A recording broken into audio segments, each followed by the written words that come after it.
Chapter 189. Go to watch net. In an instant, Li Yundong killed one person, killed one, and defeated one.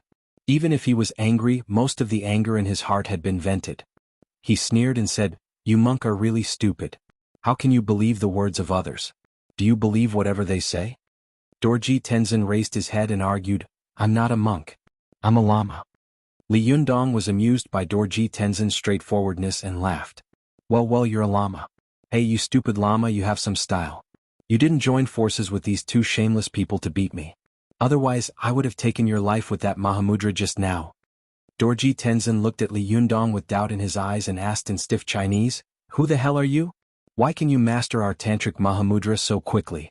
It took my master 2 years to master it." Li Yundong asked curiously, "Is it difficult to learn? Why do I think it's easy?" Dorji Tenzin looked like he had been hit hard. Li Yundong's words hurt him very much. He had been practicing martial arts since he was a child. At the age of 18 he had reached the peak of the devil-subduing Mahamudra. He could already be regarded as a first-class genius in the world. After that, he had practiced the mantra Mahamudra, but because his cultivation was not high enough, he had spent 3 years without even entering the door. However, the Han man in front of him had already mastered the essence of the Mahamudra in less than a few days. Was he a monster or the reincarnation of Buddha? Dorji Tenzin stared at Li Yundong for a long time before he sighed and said dejectedly, "My master once told me not to underestimate the people in the Central Plains. He said that there were hidden dragons and crouching tigers there. I didn't believe it before, but now I do. Go to watch net.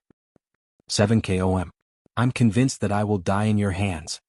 Li Yundong laughed. "Did I say that I would kill you?" Dorji Tenzin raised his head and asked in confusion, "You won't kill me?" Li Yundong snorted. "I'm not a murderous devil. I'll kill whoever I see." After a moment of silence, Dorji Tenzin said in a deep voice, "Then why did you attack so ruthlessly just now?" Li Yundong sneered and said, "Just now those two people wanted to rob me of my treasures, so I naturally fought back. The first time I caught the man, he begged me to let him go. As a result, when I let him go, he immediately attacked me. Just now he even wanted to kill you. Do you think I should kill such a sinister villain?" Dorji Tenzin stopped talking. After a while he asked again, "Where's that woman?" Li Yundong sneered again and said, "As for that woman, she colluded with that man. I destroyed her body, but her soul didn't repent. Instead, it gnashed its teeth and wanted to take revenge. Watch net. I only hate myself for not having enough cultivation and not being able to get rid of the weeds by the roots. You Buddhists say to feed the eagle with your body, but I don't have such a noble demeanor. I won't let others bully me and let them do as they please. Amit Ba?" Dorji Tenzin put his palms together and said, "That's wrong. Buddha can also be angry and Vajra can also be angry. We Buddhists don't just pay attention to forbearance. When it's time to fight back, we must fight back. Otherwise, our Buddhism would have been destroyed for thousands of years." Li Yundong said with a smile, "I saw that you were as pedantic as an old man, but now it seems that you are quite reasonable." Dorji Tenzin smiled slightly and said, "Although I, Dorji Tenzin, am short-sighted, I can still see good and evil clearly. In the future, if the cultivation sects of these two people come to make trouble for you, I will definitely stand up for them." Li Yundong laughed and said, "Let them come to me. I killed them. I will take responsibility for what I did." At this time his bad impression of Dorji Tenzin had disappeared, and he couldn't help thinking, "Anyway, I have finished reading the Mahamudra Secret Method Sutra and memorized everything I should. This sutra is so important to them. Why don't I help them and return it to them?" Thinking of this, Li Yundong reached into his arms and took out the Mahamudra Secret Method Sutra. He handed it over and said with a smile, "Fortunately, it wasn't burned just now." Dorji Tenzin had originally come to Li Yundong to ask for the Mahamudra Secret Method Sutra, but such an embarrassing thing had happened halfway. Not only had he wronged a good person, but he had also become an accomplice of a criminal. In the end, he had even been saved by Li Yundong. Dorji Tenzin felt guilty. He didn't want to go back and be punished by the abbot, so he didn't mention this matter again. However, he hadn't expected that Li Yundong would take the initiative to return it. Dorji Tenzin was ashamed and shocked. He could hardly believe his eyes. He stammered, This. Li Yundong smiled and said, "Why? Are you afraid that I'm lying to you?" Dorji Tenzin took the Mahamudra Secret Method Sutra and carefully put it close to his body. He put his palms together with emotion and bowed respectfully. "I underestimated the people in the Central Plains. I haven't asked for your name yet." Li Yundong smiled and said, "My name is Li Yundong. Go to the internet." 7 KOM. Dorji Tenzin praised, "It turns out to be Jinren Li. Clouds come from the east. Good name, good name." Li Yundong laughed and said, "You Lama, you shouted to kill me before and now you flatter me. I have no benefits for you." Dorji Tenzin bowed respectfully and said, "Benefactor, the fact that you have returned this Mahamudra secret scripture is already a great kindness to our temple. We, the Catholic temple, will always remember this kindness." Li Yundong smiled and didn't say anything more. At this time, a gust of wind blew over and the smell of blood was pungent. He frowned secretly and looked down at LV Fengping, who had been split in half. Dorji Tenzin noticed Li Yundong's gaze and said, "Are you worried about how to deal with this place? Don't worry, the vultures on the plateau will eat these corpses and no one will care." After that, Dorji Tenzin suddenly had an idea. He walked over to LV Fengping's body, picked up a dark red whip, and then walked over to Wu Hao's ashes, which had been burned to ashes. He picked up 2 5-yang blood beads, blew the ashes on them and wiped the blood on the whip. Then he held them in front of Li Yundong with both hands and said, "If these things fall into the hands of others, they may harm them. I think it's better for you to keep them. Maybe you can use them to kill demons in the future." Li Yundong didn't stand on ceremony. He took the spoils of war, put them away and said with a smile, "Kill demons? How can there be so many demons in this world?" As he said this, Li Yundong's heart suddenly skipped a beat. He thought of the little girl he loved deeply. Wasn't she just a little demon? But such a little demon had never done anything bad. On the contrary, she was pure, lovely, and innocent. However, people like young master he bullied others, did all kinds of evil and were heartless. Li Yundong immediately said with a solemn expression, "In fact, the most terrible thing in this world is not demons, nor is it demons but people. When people do evil, they are 100 times more vicious than demons. Therefore, if demons do good, I will not only not kill them but I will also protect them. If people do evil, I will not only not protect them, but also enforce justice on behalf of heaven." Dorji Tenzin put his palms together and praised, "Good, good." Buddha said that those who do good in the world will have good results. There is no distinction between demons and ghosts. Even if they are demons, they can enter the Western paradise. But those who do evil in the world will have evil results. In the future, even the 9 supremes in the world will be thrown into the path of reincarnation and will never be able to transcend. Li Yundong said with a smile, "You Buddhists talk about karma and reincarnation. Any retribution has to wait for the next life, but we Taoists talk about cultivation in this life and talk about retribution in this life. Fortunately, I am not a Buddhist. Otherwise, when I wait for the retribution of bad people, I will be worried to death." When Dorji Tenzin heard Li Yundong say that he was a Taoist cultivator, he was shocked. "Are you from a Taoist sect?" Li Yundong had just said that casually because Su Chan and Ziyuan had taught him the cultivation methods of the Taoist sects, so he had subconsciously regarded himself as a Taoist cultivator. However, Dorji Tenzin's question had stunned him. "Which sect do I belong to? Which sect of Kung Fu do I practice?" Li Yundong smiled bitterly and said, "Strictly speaking, I don't seem to be from a Taoist sect." Dorji Tenzin couldn't help but be stunned. "What do you mean?" Li Yundong smiled awkwardly and said, "I haven't really been apprenticed to a teacher yet." Dorji Tenzin's face was suddenly full of shock. "Did you learn it without a teacher?" Li Yundong thought for a moment and said, "Not really. There are 2 cultivators who have taught me. One is from the Fox Zen school and the other is from the Jingyi school." Dorji Tenzin rarely went out of the temple and practiced Mahamudra and Dharma all day long. He didn't know that the Fox Zen school had a bad reputation. When he heard the word Zen in it, he thought that they were from the same sect. He immediately laughed and said, "I was wondering how you could practice Mahamudra so quickly. It turns out that you are from the same sect. But why is there a Jingyi school?" Li Yundong sighed and said, "It's a long story." Dorji Tenzin smiled and said, "If you don't mind, why don't you go to Kathuo Temple to rest for 2 days? It can be said that Jinren Li and I don't know each other unless we fight. We can talk while drinking milk wine. What do you think, Jinren Li?" Li Yundong thought for a moment, then shook his head and said, "Forget it. Now that I have successfully built the Zhuji phase, I'm eager to go back. I can't wait to grow wings and fly back. I'll have a long talk with you when I have the chance." Dorji Tenzin put his palms together and said with regret, "That's a pity.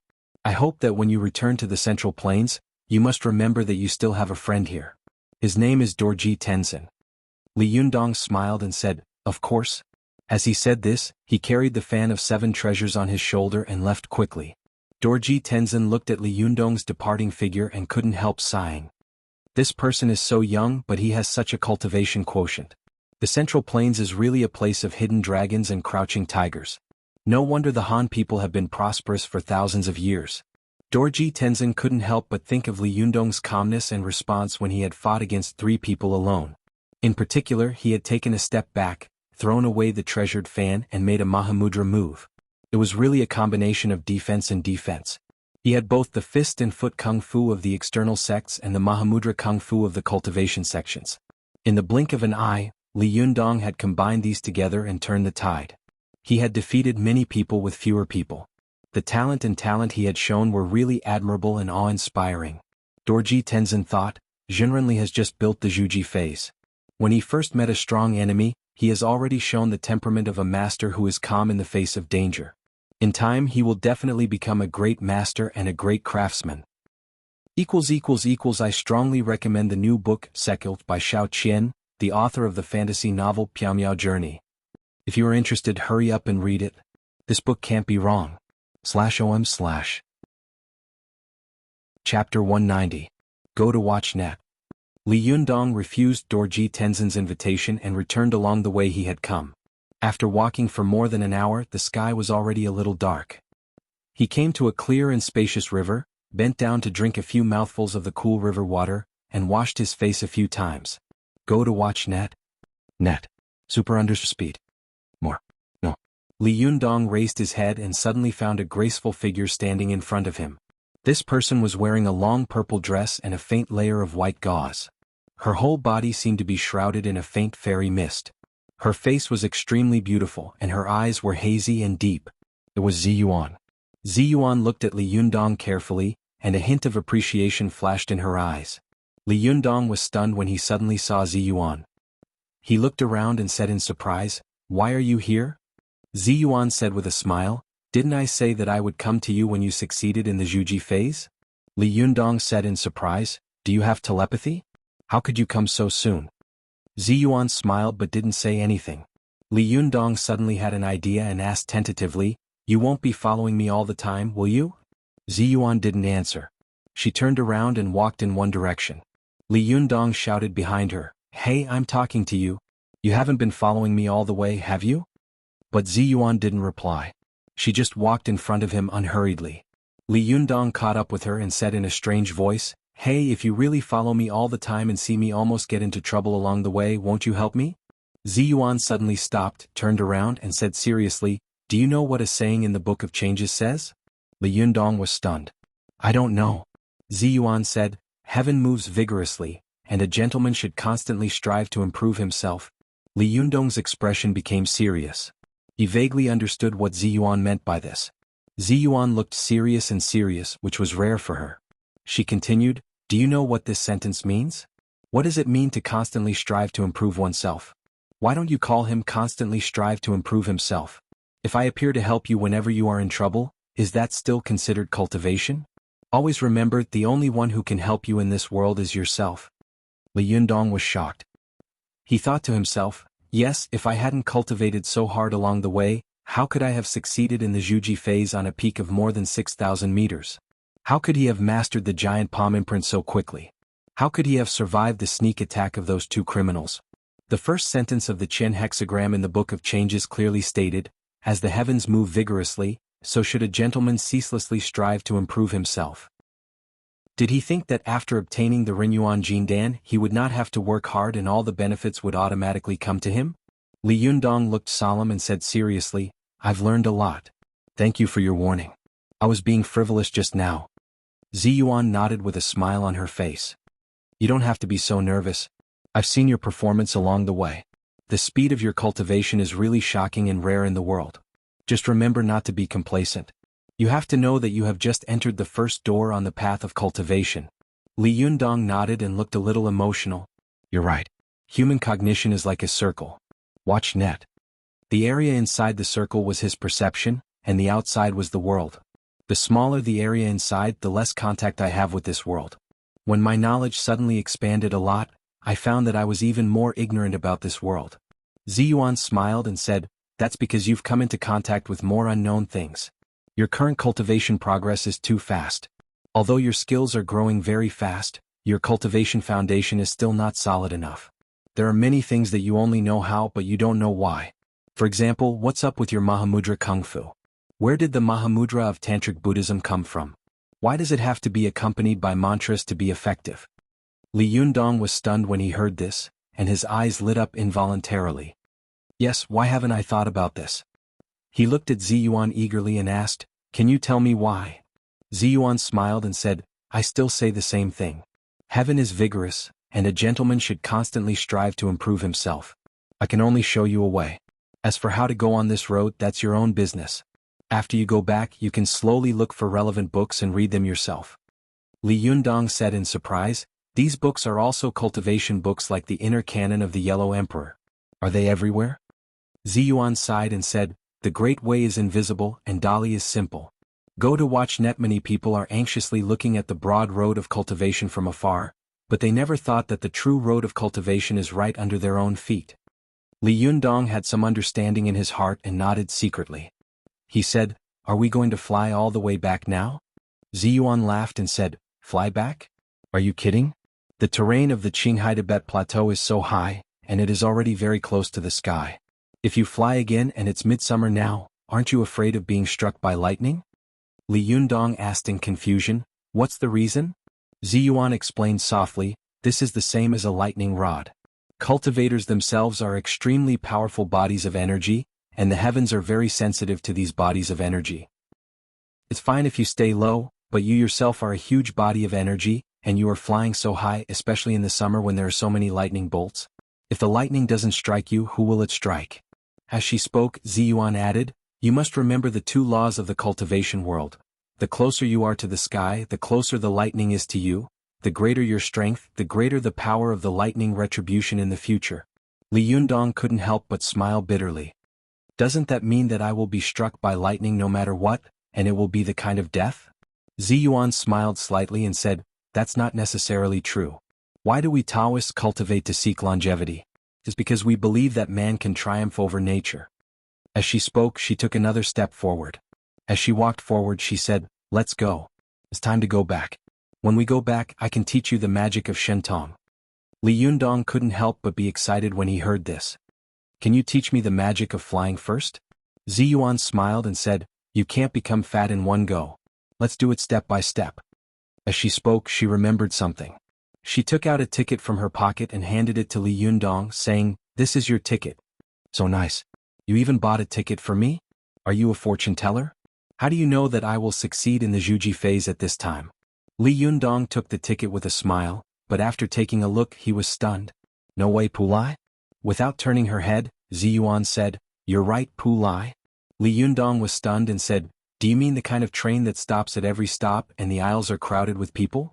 Even if you want to go to the toilet, you can't?" Ziyuan stopped and couldn't help sighing. "Seems so." Li Yundong didn't know whether to laugh or cry. "Really? I'm a man, so it's fine. But you, a beautiful woman like a fairy, are going to take this kind of pulai with me? Are you kidding me?" Ziyuan turned her face and looked at Li Yundong. "Do you think I'm an omnipotent immortal? Even if the sect behind me has a connection, it can't extend here. This is the land of the esoteric sect. I even lined up to buy this ticket." Li Yundong smiled apologetically and said, "You can buy a train." Ziyuan showed a rare girlish expression. She rubbed her temples and said with a wry smile, "Don't you know that it's the peak time for students to go back to school? It's very difficult to buy a ticket." Ziyuan's expression made Li Yundong suddenly realize that this beautiful woman in front of him, who looked otherworldly, was actually a girl about the same age as him. It turns out that a fairy also has to worry about such things in the human world? Li Yundong couldn't help but chuckle. Ziyuan glanced at Li Yundong and couldn't help thinking, "Today I saw him fight 1 against 3. Although he was ruthless, killing one and killing another, his words and actions were still reasonable. He didn't let his anger get to his head. The few moves he used to turn defeat into victory were even more wonderful, showing the bearing of a grandmaster. She had thought that he was young and mature, but now it seemed that he was still a teenager. However, he was a boy who had just turned 20, not much older than Hongling, so she couldn't be too harsh on him. Li Yundong suddenly met an acquaintance in this strange Qinghai Tibet plateau. Thinking that he could go back soon, he couldn't help but be in a good mood. He waved his hand and laughed. "Let's go home." After taking 2 steps, he suddenly froze and asked, "Where are we taking the train?" "What's up?" Ziyuan said. Li Yundong asked with a strange expression, "How far is it from here?" Ziyuan said with a faint expression, "Probably a few 100 kilometers." Li Yundong smiled bitterly and said, "Are we going to run all the way there?" Ziyuan looked at him strangely. "Do you want to fly there and be struck by lightning?" As she said this, she pointed to the sky. Li Yundong looked up and saw dark clouds rolling above his head. He couldn't help cursing, "Damn it, I've just reached the Zhuji phase and now there's a dark cloud over my head. What do you mean?" Ziyuan took a step forward and said, "Let's go. You're not slow. After running for a few days you'll be able to get there." Li Yundong's heart skipped a beat. He laughed and said, "I've got a way." As he said this, he ran in the direction of his Zhuji phase. After a few steps, he looked back and saw Ziyuan standing there looking at him in confusion. Li Yundong ran back again, grabbed her hand and said, "Just come with me. I have a way." Ziyuan was caught off guard and her hand was grabbed by Li Yundong. Her body shook slightly and her eyes widened. She looked at Li Yundong holding her wrist in astonishment. Only then did Li Yundong realize that he had been a little rash. He let go of her hand and smiled embarrassedly. "I'm sorry, I was just a little excited. Well, I didn't mean anything else. Don't think too much about it. I just suddenly remembered that the 2 guys who wanted to rob me just now left a car there. We can drive there. After all, it'll save us more time, right?" Ziyuan was stunned for a moment before she regained her composure. She said lightly, "It's okay. You lead the way and I'll follow you." Although her expression was calm, when Li Yundong turned his back on her, her other hand unconsciously pressed on the wrist that had been grabbed by Li Yundong just now.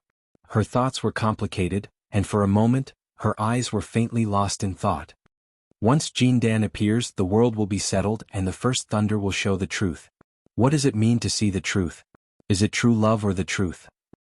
She had thought that the last time this boy had attracted thunder to enforce justice on behalf of heaven, it should have been the psalm of the first thunder will show the truth, but after thinking about it she felt that it was wrong. Although the boy in front of her was a rare cultivation genius in 100 years, he loved another woman deeply, and she had no feelings for him. No matter how she looked at it, it was impossible for the 2 of them to be together. What did Master's psalm mean? Looking at Li Yundong's back, Ziyuan couldn't help but feel a myriad of emotions in her heart and worry. /om/ Chapter 191. Go to watch net. Li Yundong laughed dryly a few times and walked quickly in front of her. After taking a few steps, he was worried that Ziyuan wouldn't be able to keep up with him if he walked too slowly, so he turned around and saw that Ziyuan was about a meter behind him, walking at a moderate pace. Go to watch net. 7 km. Li Yundong was curious. Does this fairy-like girl always have such a calm and detached demeanor? He couldn't help but speed up. His fast steps had already turned into a jog. After running for a while he couldn't help but look back. However, he saw that Ziyuan was still following behind him at a moderate pace. Her pace was neither fast nor slow. She was still as calm as before, as if she was taking a leisurely stroll.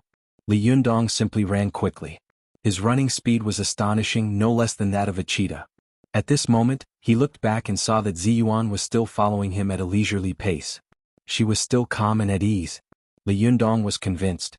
He shook his head and sighed to himself, "Oh my, the people from the righteous sects are really different." After running for a while, he ran back to the place where he had fought with Wu Hao, LV Fengping and the others. Li Yundong saw that although there were still bloodstains on the ground, the bodies had disappeared. The Land Rover they had driven was still there. He was stunned and felt a little strange, but then he thought, Dorji Tenzin must have cleaned up this place. He turned to Ziyuan and said, "The car is still here." As he said this, he got into the back seat of the Land Rover, patted the door and said to Ziyuan with a smile, "It's a waste not to use it. Wouldn't it be a waste to leave it here for others to take advantage of?" Ziyuan sighed and shook her head. She thought to herself, why is this guy like a master for a while and a child for a while? Which side is his true nature? She followed him into the Land Rover and also sat in the back. Li Yundong was stunned. Looking at Ziyuan, who was sitting side by side with him, he couldn't help saying, "Why are you sitting here? You don't know how to drive?" Ziyuan looked helpless. No.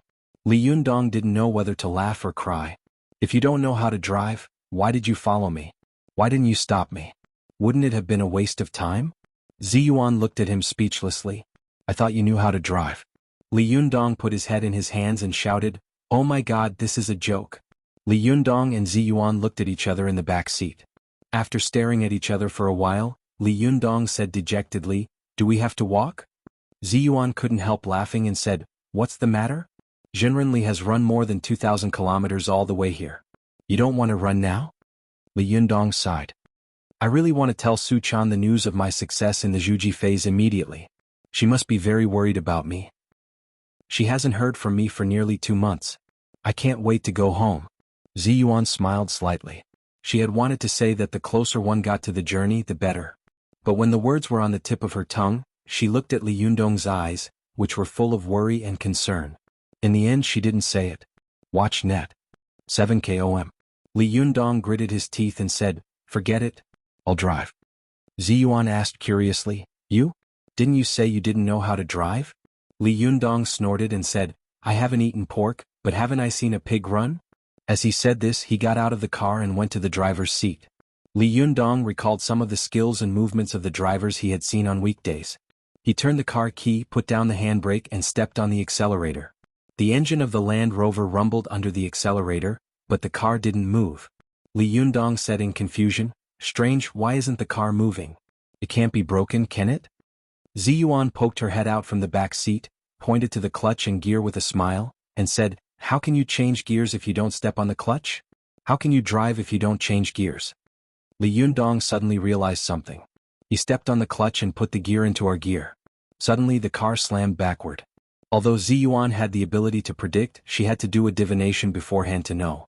After all, she was not an immortal. How could she have known that Li Yundong had put the car into reverse gear? Ziyuan was caught off guard. Her body suddenly fell forward, and her forehead hit the back of Li Yundong's head heavily.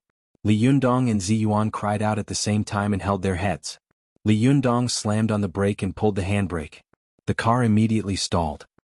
He rubbed the back of his head and looked back with his teeth bared, only to see Ziyuan covering her forehead with a painful expression. Accident, it was purely an accident. Li Yundong smiled awkwardly. While rubbing the pain, he explained, I didn't expect this thing to be so disobedient.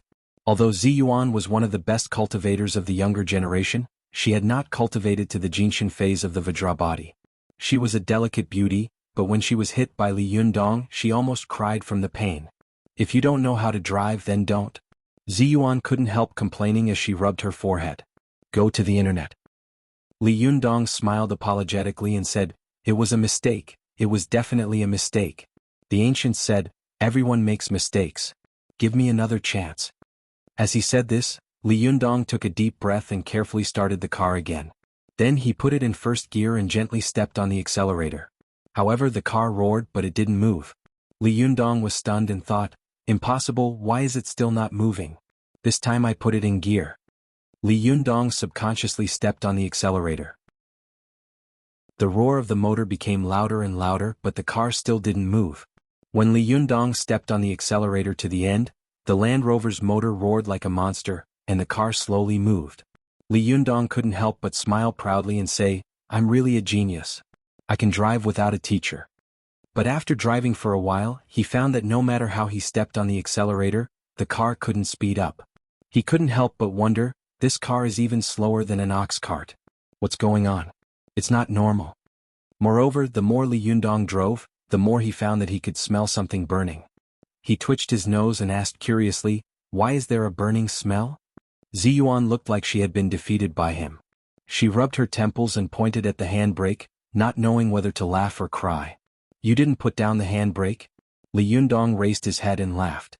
I was wondering what was going on. As he said this, he pressed down on the handbrake. Suddenly, the Land Rover was like a runaway wild horse, madly rushing out. Ziyuan let out a cry and was thrown into the back seat. She couldn't help smiling bitterly and thinking, I really took the wrong medicine. Why did I have to accompany him to go crazy? Driving was actually a very low-skill thing, especially in a place like the Qinghai Tibet Plateau, where there were few vehicles and people. Even if Li Yundong used this place as a rally track, no one would care about him. As long as the car started, it would be easy to drive again. Li Yundong finally found the feeling of driving. He could feel the wind whistling in his ears. He couldn't help but laugh. See, I told you I'd be fine. This car is so cool to drive. It's as fast as lightning. Li Yundong thought for a moment, then laughed. Ziyuan said with a wry smile, "You said it was as fast as lightning after just one shift?" Li Yundong responded and immediately switched to second gear. Not long after that he switched to third gear. After driving like this for a while, the Land Rover rushed to fifth gear. When the car went from first to fifth gear, the speed became obvious. The wind beside the car window was whistling, and it really felt like it was going to be fast. The more Li Yundong drove, the more comfortable he became. He couldn't help turning back and saying with a smile, "Look, is there any problem?" But when he turned back, he found that Ziyuan was sitting in the back seat, her hands grabbing the handrails of the car door tightly. Her face was full of fear, as if the car would crash and she would die in the next second. Li Yundong usually only saw Ziyuan's calm and ethereal temperament and expression. He had never seen her like this before. He suddenly laughed and said, "Fairy, are you also afraid of racing?" Ziyuan was really a little scared by Li Yundong's rough driving skills. Although cultivators were sometimes powerful, they were not immortal. If there was a car accident, the doors on both sides would be locked, and there would be no place for her to escape. The car would become a ready-made coffin. Ziyuan forced herself to calm down and said, "I'm not afraid of racing, but I'm afraid of you driving." Li Yundong was choked by her words and laughed dryly.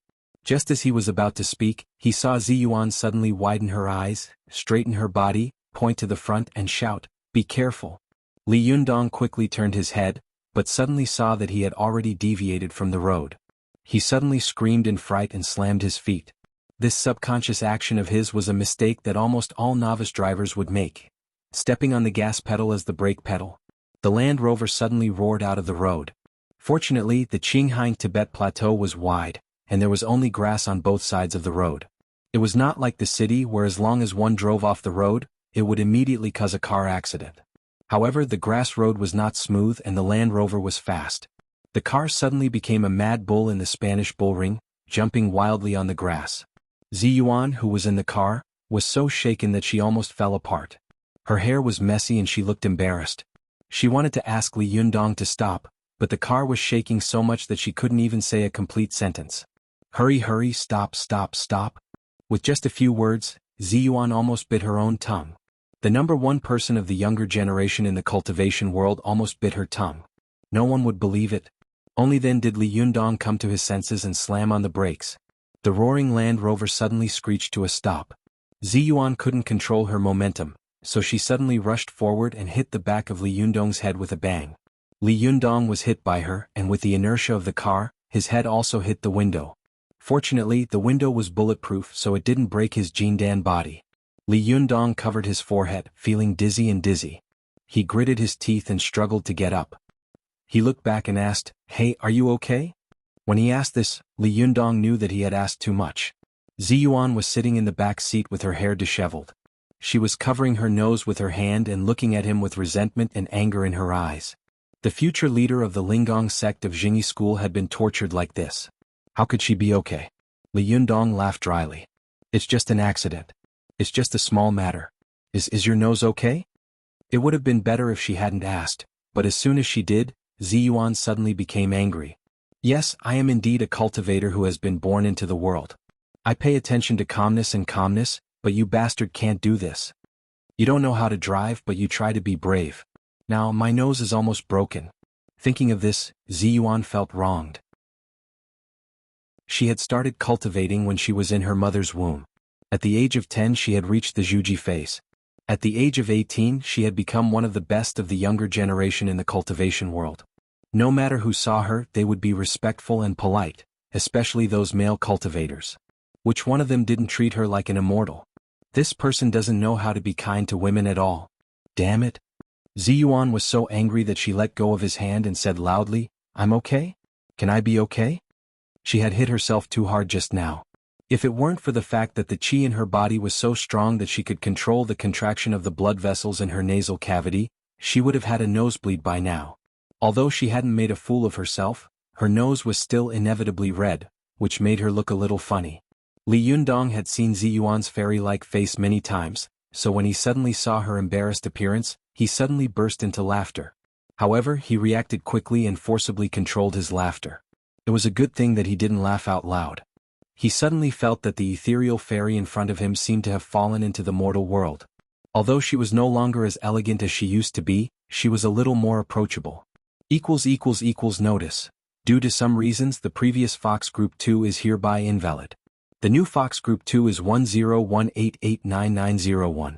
Everyone is welcome to be a guest. /om/. Chapter 192. Go to watch net. When Ziyuan saw Li Yundong's expression, she suddenly became angry and became bold. She covered her nose and got out of the Land Rover. She unceremoniously opened the door of the driver's seat and said in a muffled voice, "Get out of the way, I'll drive." Li Yundong was shocked when he saw her questioning look. He said weakly, "Didn't you say you didn't know how to drive?" Ziyuan said angrily, "If you can drive, why can't I?" Li Yundong wanted to refute, but when he looked at Ziyuan's appearance, he couldn't say anything. He could only smile awkwardly and move to the passenger seat. Go to watch net. 7K, Hong, Li Yundong watched Ziyuan sit in the driver's seat with fear. He couldn't help but reach out his hands to grab the handrail of the car door and say nervously in a loud voice, "Hey, don't get excited. Don't kill yourself. Don't kill two people with one body, cough cough, don't kill two people with one car." Ziyuan had never met such a shameless person like Li Yundong. She was so angry that she laughed. She started the car, put it in gear, stepped on the accelerator, and the Land Rover rushed out with a roar. Li Yundong finally knew what Ziyuan had felt just now. It was a feeling of helplessness. No matter how powerful a cultivator was, so what? If there was a car accident, he would still die unless he jumped out of the car. As soon as this thought flashed through Li Yundong's mind, he saw that Ziyuan had already returned to the road and accelerated to fifth gear. He suddenly shouted in horror, "Damn it, is it necessary to drive so fast? Do you think you're driving an F1 car?" Ziyuan said unceremoniously in a loud voice, "Didn't you drive so fast just now?" Li Yundong yelled frantically, "Did I just now? Hey, we're going more than 100 kilometers per hour. Slow down, slow down. Damn it, Schumacher, I'll apologize to you solemnly now, okay?" Ziyuan turned her head and looked at Li Yundong with a straight face. Then she suddenly said with a fake smile, "It's too late. Hey, look at the road." Li Yundong felt that he was worthy of being a Taoist cultivator. It was really karma and it happened so fast. He kept shouting in horror, "Damn it, don't you know how to drive? How did you drive so smoothly?" Ziyuan didn't answer. She drove to a corner and suddenly didn't let go of the accelerator. Instead, she stepped on the brake at the same time and put down the handbrake. At the same time, she slammed the steering wheel with both hands. The Land Rover suddenly lifted up, and the friction of the front wheels suddenly increased, while the rear wheels were raised and spinning crazily. The whole car made a big turn. Li Yundong's whole body was stuck to the car door like a sticker. He shouted frantically, "What the hell? Didn't you say you didn't know how to drive? You actually knew how to drift and flick the tail." Ziyuan ignored him and continued driving, leaving Li Yundong to yell, "Hey, say something, please say something. Hey, you don't have to do this to me, right? I have no enmity with you. Hey, I know I was wrong. Can't we walk back? Holy shit, you're already at 200 yards? Holy shit. Help me." Li Yundong stretched his neck and screamed. He wanted to cry but had no tears. Watch net. 7KOM. Ziyuan was driving the Land Rover, and the more she drove, the more excited she became. She had the pleasure of getting her revenge. The more Li Yundong drove, the more frightened he became. He thought in despair. Confucius said that since ancient times, only women and villains are difficult to raise. I originally thought that Ziyuan, who was like a fairy, wouldn't be like this, but I didn't expect that a fairy was also a woman. While Li Yundong was worrying about Ziyuan, Su Chan, the little fox, was cultivating with her master in the distant Dongwu city.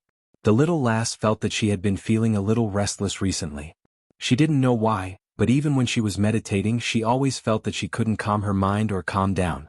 The little girl closed her eyes and frowned. Although she was meditating, her face was full of impatience. She opened one eye and carefully glanced at Ao Wushuang, who was meditating in front of her. She hesitated for a moment and wanted to speak, but when the words were on the tip of her tongue, she swallowed them back. Although Ao Wushuang's eyes were closed, she seemed to know her disciple's every move. She closed her eyes and asked calmly, "What do you want to say? If it's still the same, don't ask again." Su Chan was happy at first, but then she was disappointed. She lowered her head with puffed cheeks, but after a while she still raised her head and asked weakly, Master, has Yundong succeeded in the Zhuji phase? Ao Wushuang opened her eyes helplessly. You've asked this question 4,815 times. Su Chan didn't care about meditating and practicing qi. She smiled cheekily, rushed to Ao Wushuang, and hugged her arm coquettishly. Master, don't you have the ability to count fingers? You can count. Ao Wushuang was speechless by this precious disciple. She sighed and said, since last month, you have been asking me this question. I can't calm down even when I'm meditating and practicing qi. For a whole month, not only did I not make any progress but I even regressed. If word of this gets out, it will be a huge joke. Su Chan was obviously annoyed by Ao Wushuang's scolding. Not only was she not ashamed, but she said with a smile, Master, then let me go back to Yundong. Only by his side can I calm down and cultivate. Ao Wushuang was so angry that she scolded, You be asterisk starred. I've caught you 10 times in a month and you still have the nerve to say that. Don't you know that if you go to his side now, not only will you cause trouble for him, but you will also implicate him and make him unable to pass the heavenly tribulation? Do you want to die with him or endure the pain of lovesickness for a moment so that you can be with him in the future? Su Chan pouted. She wasn't stupid. How could she not understand these things? But sometimes people clearly knew that they shouldn't do something, but their hearts still itched to do it. Watch net. 7KOM. Su Chan lowered her head listlessly and muttered, I'm just going to take a look at him and then leave. I don't know if he has gained weight or lost weight in the past 2 months. Ao Wushuang saw her little daughter's expression. If it had been a month ago, she would have had some sympathy and pity for her, but now there was only anger in her heart. She immediately said angrily, It hasn't even been 2 months. As the successor of Jindan and a cultivator, if he has gained weight after 2 months of cultivation, then he doesn't have to wait for the heavenly tribulation to come. He can just find a rope and hang himself. Su Chan immediately raised her head and made a face. Don't talk about my Yundong like that. Ao Wushuang was so angry that she laughed. Isn't that what you said? Su Chan lowered her head and said in a sullen voice, her fingers tugging at the corner of her clothes. After a while, she raised her head and asked again, Master, can you calculate again and see if he has succeeded in the Zhuji phase? You said that if he succeeds in the Zhuji phase you will know. Ao Wushuang was a little driven crazy by her precious disciple. Just as she was about to lose her temper, she suddenly saw a paper crane flying in from outside the window. This crane was very small, almost half the size of a little fingernail. If one didn't look carefully they would think it was a white fly. Ao Wushuang opened her palm, and the little crane obediently stopped in her palm. As soon as it fell, it turned into a ball of flame in the blink of an eye. After a while, it turned into a small mass of ashes. Ao Wushuang's expression changed. Her eyes flickered as she stood where she was without saying a word. Although Su Chan was curious, she didn't dare to disturb her master. She just looked at her eagerly, looking forward to something. After a while Ao Wushuang came to her senses. Seeing the little girl like this, she couldn't help laughing. Well, now you can rest assured. Your Yundong has finally succeeded in the Zhuji phase. Now you can cultivate in peace, right? When Su Chan heard this, she was overjoyed. With a scream, she rushed to Ao Wushuang, grabbed her hand and jumped up and down. Is it true? Is it true? Ao Wushuang looked at her precious disciple lovingly and pretended to be unhappy. When have I ever lied to you? Are you relieved now? Can you cultivate in peace? Su Chan giggled and said, Master, you treat me the best. By the way, Master, since Yundong has succeeded in the Zhuji phase, can I go back?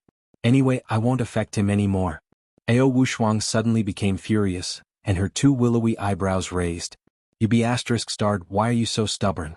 After he succeeds in the Zhuji phase, it will be a great opportunity for him to improve his cultivation. The divine punishment will come at any time. Are you going to die? Su Chan was scolded so much that she couldn't raise her head. She lowered her head and couldn't see her expression, but her eyes were rolling. She thought to herself, Humph, I'm just going to take a look and we'll be back soon. You won't even let me go. Bad master. Ao Wushuang knew her disciple very well. Although Su Chan's head was lowered, her eyes were rolling around in her eyes.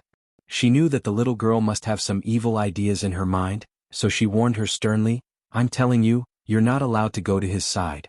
Do you hear me? Otherwise, I'll take it as if you don't exist and expel you from the sect. Su Chan was shocked. She knew that her master had never said such things to her, so she couldn't help but feel a little scared. She said timidly, Okay, I know. Ao Wushuang saw that although the little girl was unhappy, there was no strange look in her eyes. She was a little relieved and said, "I'll buy you dinner. Wait at home and don't run around." Seeing her turn around and go out, Su Chan couldn't help muttering in a low voice, "You don't even know how to cook. You eat boxed meals all day long. Yundong has never treated me like this." Ao Wushuang, who had walked to the door, staggered. She suddenly turned around and said angrily, "Evil disciple, what did you say?" Su Chan was startled and quickly ran into the inner room. After hiding in the room, she poked her head out and made a face. "That's right." Ao Wushuang was so angry that she couldn't do anything about it. She shook her head and went out of the door. She kept sighing, "Girls are extroverted. It's true." She went out and bought dinner. When she returned home, she placed the rice on an antique square table. As she set it, she shouted, "Chaner, it's time to eat." But after Ao Wushuang shouted for a while, she didn't hear any movement in the room. If it had been any other time, the little girl would have rushed out cheering. Ao Wushuang's heart tightened and she thought to herself, "This girl can't be so bold. She even dares to disobey my master's order?" She walked to the door of Su Chan's room and pushed it open. Sure enough, the room was empty. There was no one in it. There was a note on the table which said, "Master, I'll go back and take a look. I'll be back soon." Ao Wushuang flew into a rage. A string of flames rose from her hand and burned the note to ashes. She said angrily, "Do you think you can outrun me?" After that, she flashed out of the door in the blink of an eye. Not long after she went out, another figure suddenly appeared in the room. It was Su Chan. The little girl stuck out her tongue and giggled. "Master, I didn't sneak back by myself. I went back with you. It's not against my master's order, is it?" But as soon as she finished speaking, she heard a cold and complacent voice behind her. "Little girl, not bad. You know how to play the trick of luring the tiger away from the mountain." Ao Wushuang proudly poked the Shintang acupoint on the little girl's back with her finger. Suddenly, the little girl's figure suddenly twisted, and then disappeared in an instant. She turned into a talisman and floated down. Ao Wushuang picked up the talisman in astonishment and saw that there were not only incantations and runes written on it, but also a ghost face drawn on it. It said, "Master, not only do I know how to lure the tiger away from the mountain, but I also know how to disguise myself." After reading it, Ao Wushuang realized that this was an illusion deliberately left by the little girl. She suddenly became furious. "Evil disciple, how dare you fight with me, /OM/."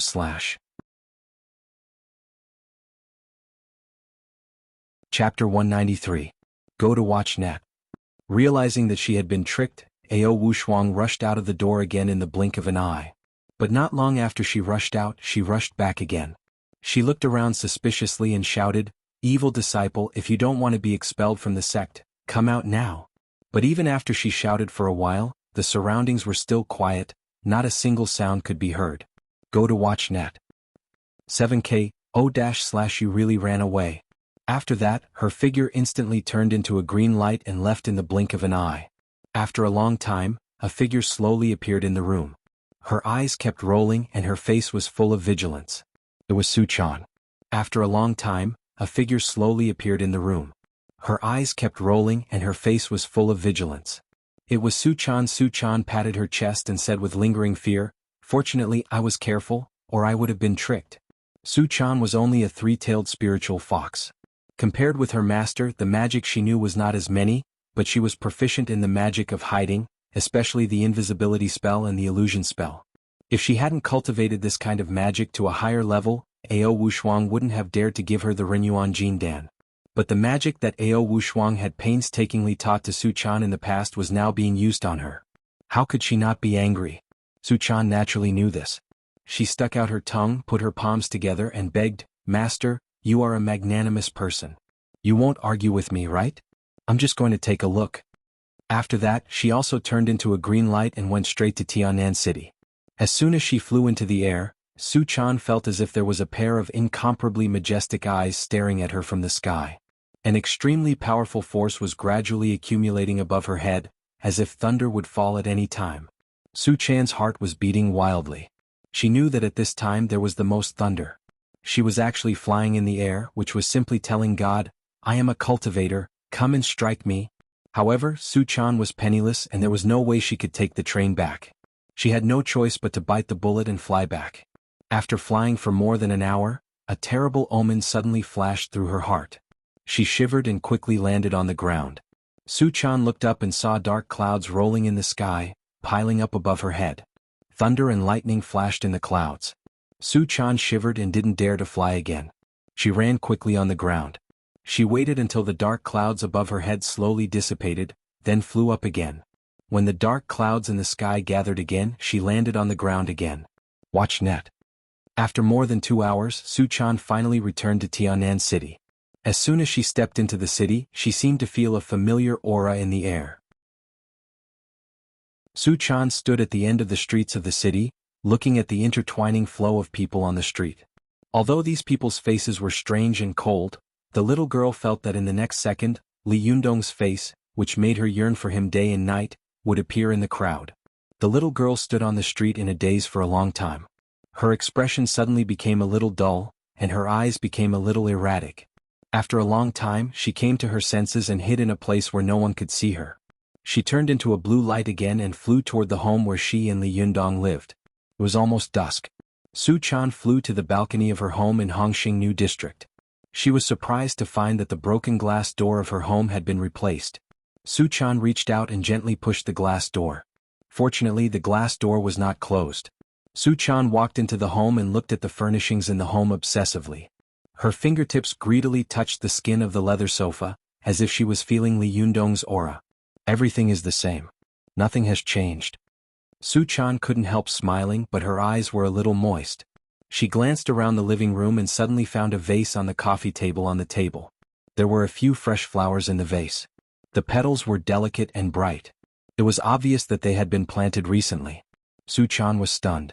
Is there someone else living here? Su-chan suddenly remembered that when she called last time, it was another woman who answered Li Yundong's phone. Her heart suddenly tightened. Could it be the woman from last time? She lives with Yundong? Su-chan's heart suddenly twisted into a ball. Her heart seemed to be squeezed hard and she suddenly felt a little breathless.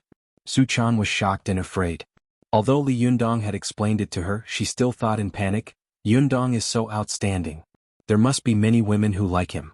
He is not a person who is good at rejecting others. I haven't been by his side for so many days. Isn't it normal for a woman to live in this house? Chana, it's okay.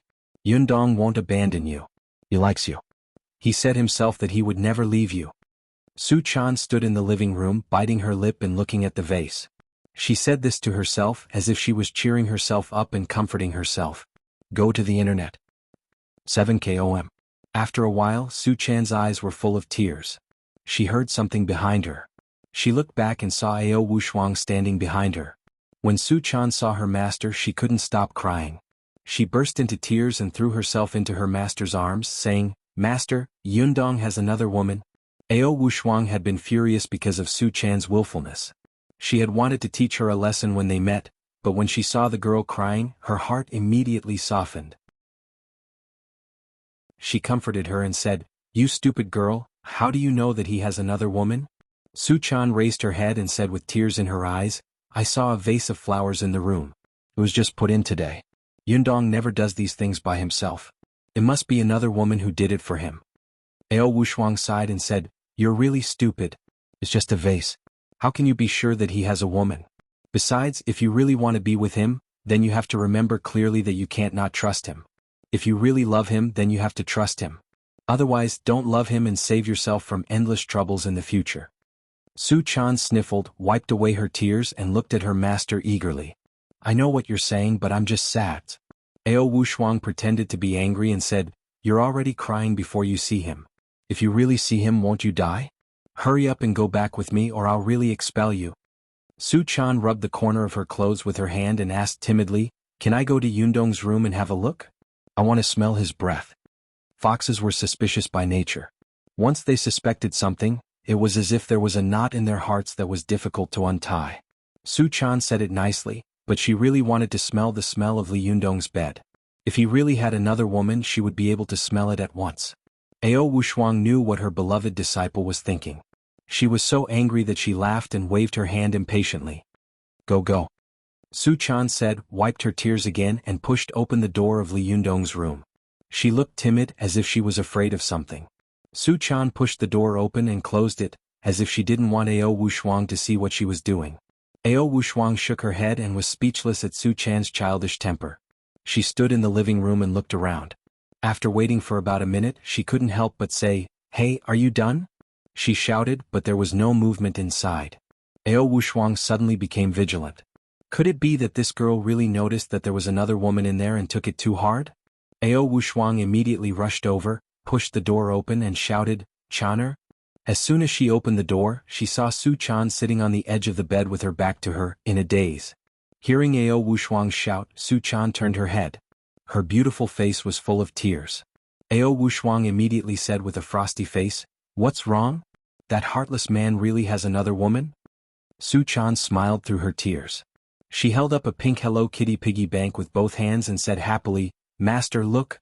Ao Wushuang didn't know what her precious disciple wanted to do. She said in confusion, "What are you looking at? Isn't it just a piggy bank?" Su Chan shook her head and said, "No, this is a piggy bank that Yundong bought for me. I just found out that he has been putting this piggy bank next to his pillow." Ao Wushuang couldn't keep up with her little girl's thoughts and asked tentatively, "And then?" Su Chan's eyes suddenly became very gentle. Her gaze was so bright that even well-tempered steel could be softened. She said softly, "This means that when he was here, he thought of me every day. When he saw this piggy bank, it was as if he saw me. Moreover, when he went to the Zhuji phase this time, he didn't break this piggy bank and take out the money inside. He almost had no money on him, but he didn't have the heart to break it. It can be seen that he has me in his heart." Ao Wushuang looked at Su Chan and couldn't help sighing. "You silly girl, now you're finally relieved, aren't you? Can you go now?" Su Chan carefully put the piggy bank back in its original position. She raised her head and said with a pleading face, "Master, can I leave a note? Tell him not to worry about me. When I go back, I will listen to you obediently." Ao Wushuang said helplessly, "Forget it, you can write it.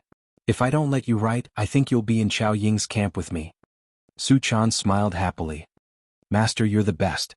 As she said that, she rummaged through the bedside table for a while and found a notebook and a pen. She bit the tip of the pen and thought for a while before writing on the paper, "Uncle, Xiaonyo came back. Xiaonyo missed you very much." "Uncle, did you miss Xiaonyo?" But after she finished writing, she felt that it was inappropriate, so she tore off another page and wrote, "Yundong, have you succeeded in the Zhuji phase? I miss you very much. I miss you very, very much." After writing, she seemed to be afraid that Li Yundong didn't know who had written this note, so she wrote her name at the bottom, Su Chan. But after the little girl finished writing, she tilted her head and looked at it for a while, then tore it up again discontentedly. Ao Wushuang couldn't help but say impatiently, "Are you done?" Su Chan was urged, so she simply didn't write anything else. She only wrote a few words on the paper and then pressed them under the piggy bank. Ao Wushuang couldn't help laughing.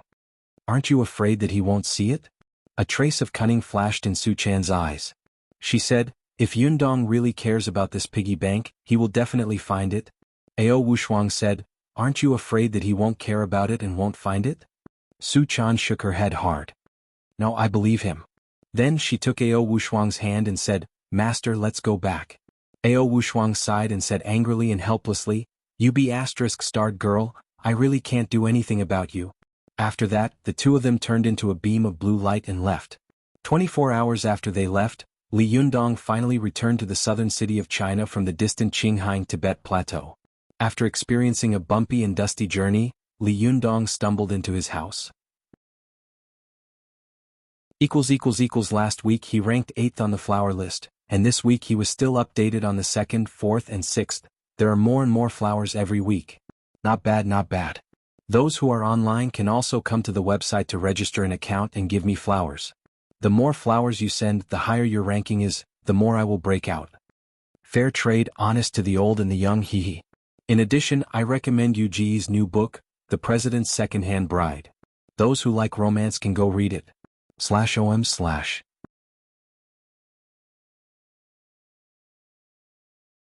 Chapter 194. Go to the net. Oh my God. As soon as Li Yundong entered the house, he threw the fan of 7 treasures aside and collapsed to the ground, gasping for breath like a dead dog. To watch the net. Ziyuan stood at the door and looked at Li Yundong with amusement. Are you exaggerating? Who would believe that you're a foundation establishment cultivator if they see you like this? Li Yundong lay on the floor, raised his hand and struggled to say, You drove me all the way back and I was squeezed all the way back at the train station. Even an immortal couldn't bear it. Damn it, there are too many people in China. The train station was crowded. Ziyuan walked in, closed the door and sat in a chair in the dining room. She pursed her lips and said with a smile, "What does it have to do with me?" Ever since this fairy-like woman had been in the state of racing, she seemed to have fallen from the sky into the mortal world. When she talked to Li Yundong, she couldn't help but feel a little more human. She was no longer as indifferent as before. Although she was smiling, her smile seemed to be as distant as a natural chasm. Li Yundong said weakly, "Anyway, I won't take your car in the future." The corners of Ziyuan's mouth curled up. She brushed aside the black hair scattered around her cheek and said with a smile, "Did you get so crowded on the train? Why don't I feel crowded?" Li Yundong raised his head and said with grief and indignation, "Nonsense, if I hadn't blocked for you, you would have been squeezed into a photo. How dare you make sarcastic remarks here?" Ziyuan shook her head and laughed. "You traveled a long way. I didn't see you complain about being tired when you walked to Tibet. Why did you complain about being tired when you came back by train? I really don't understand you." Li Yundong laughed and struggled to get up. "I don't understand you. You look like a fairy one moment and then you look like a witch the next. Do you have a split personality?"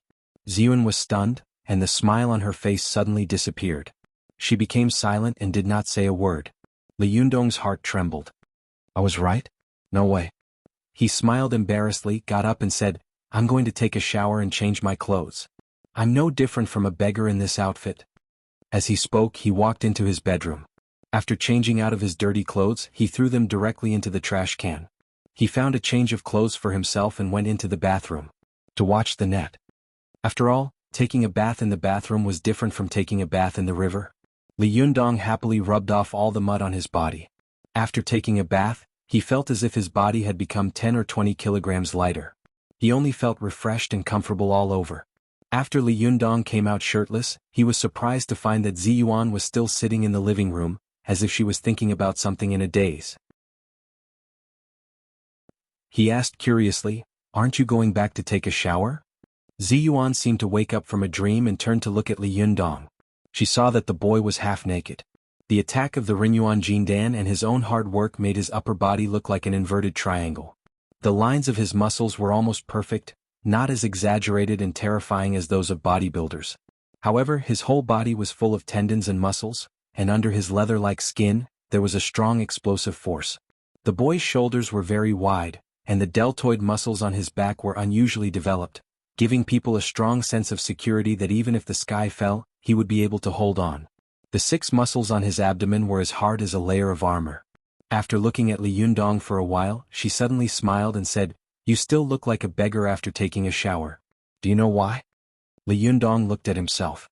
After making sure that he was clean, he raised his head and said in confusion, "I don't know. I've already washed it clean."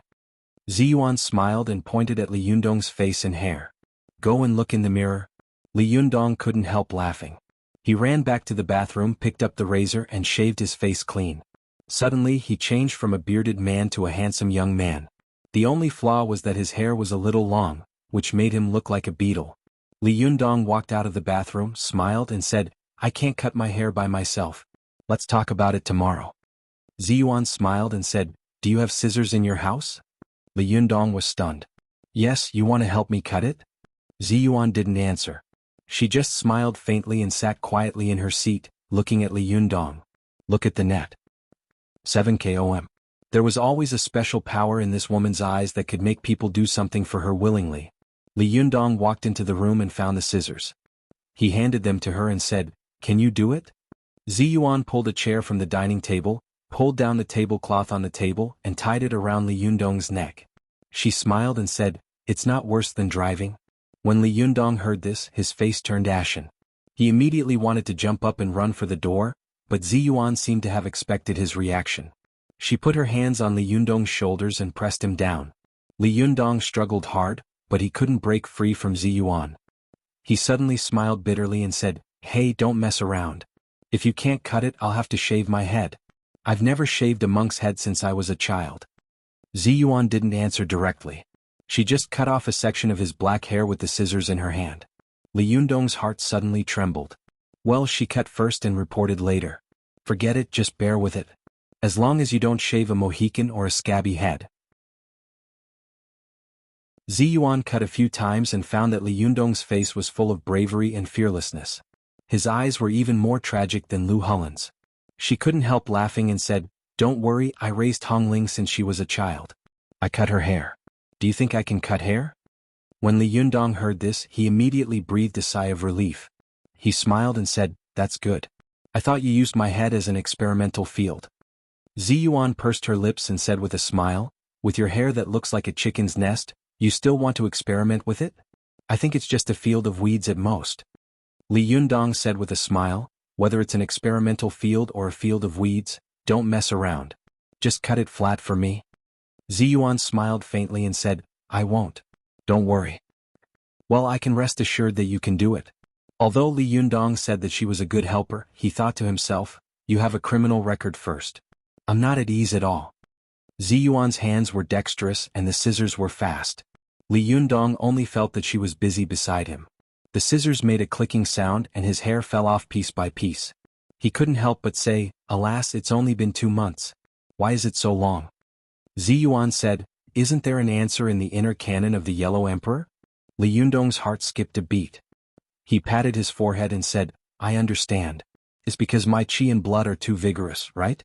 If my qi and blood are vigorous, my hair will also be vigorous. That's why my beard and hair grow so fast."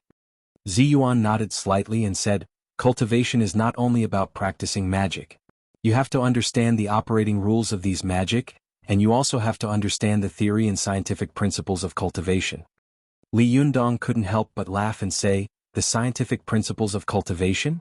Hey, if it were in the past, I would have scoffed at this sentence, but now that I think about it, I really feel that there is some scientific principles in cultivation." Ziyuan said lightly, "What do you mean by there is some scientific principles? Let me ask you, what is the operating rule of a computer? Why can a few chips and circuit boards be able to transmit so many things and calculate such a huge number? Why does the computer respond when you click the mouse? What is the scientific principle in this?" Li Yundong was tongue-tied. "How would I know?" Ziyuan asked again, "Then do you know how an atomic bomb is made? What is the scientific principle in this?" Li Yundong smiled bitterly and said, "I'm a liberal arts student. How would I know these things?" Ziyuan nodded and said, "By the way, although you have 1 foot in the door of cultivation now, in fact, you have only stepped into the door of cultivation, but your thinking has not entered the door. Even though you've read the inner canon of the Yellow Emperor and have a general understanding of cultivation, you don't know much about the actual cultivation. The scientific principles of cultivation are the same as the scientific principles of computers and atomic bombs. If you don't learn and study them, you will always feel that these things are inconceivable. It's like looking at flowers in the fog. It's incredible." Li Yundong sighed and said, "I understand what you're going to say. I'll go to the Xinhua bookstore tomorrow." Ziyuan laughed and said, "What are you going to do there?" Li Yundong asked in confusion, "Didn't you take me there to buy books last time?" Ziyuan shook her head and laughed. Why don't you remember after telling you so many times? Sometimes the great Tao is under your feet, but you haven't paid attention to it." Li Yundong was stunned. He thought for a moment and suddenly said, "You mean, the school library?" Ziyuan nodded and said, "Yes, although Tiannan University is a third-rate school, its library is still good. The collection of books is very comprehensive. You can find a lot of knowledge you want to learn in it." Li Yundong smiled and said, "That's good. It saves me money." After that, he suddenly thought of something and said, "By the way, the new semester is about to start, right? It seems to be in the next 2 days? Alas, I don't know how Zhou Qin is doing. Will she be implicated by my affairs?" As soon as Li Yundong thought of this, his thoughts drifted far away.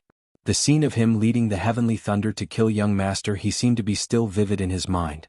Zhou Qin had said that she would help him avoid this matter, but after all, he had killed someone, and it seemed that the person was a second generation with a very strong background.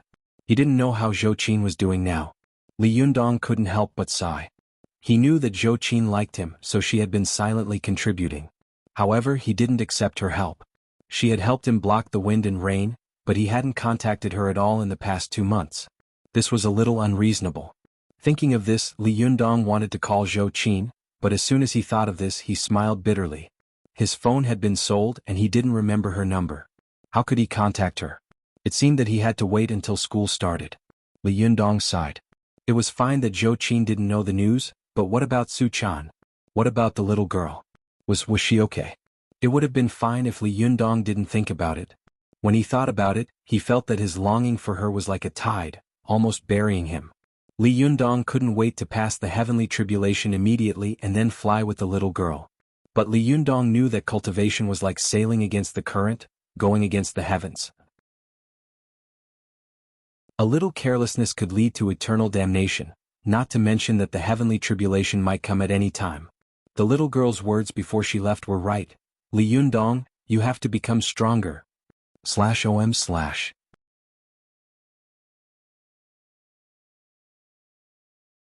Chapter 195. Go to Watch Network. Li Yundong sat in his seat in a daze. Ziyuan, who was behind him, seemed to have sensed what he was thinking. She couldn't help glancing at him, and a trace of emotion flashed through her eyes. Go to the WatchNet.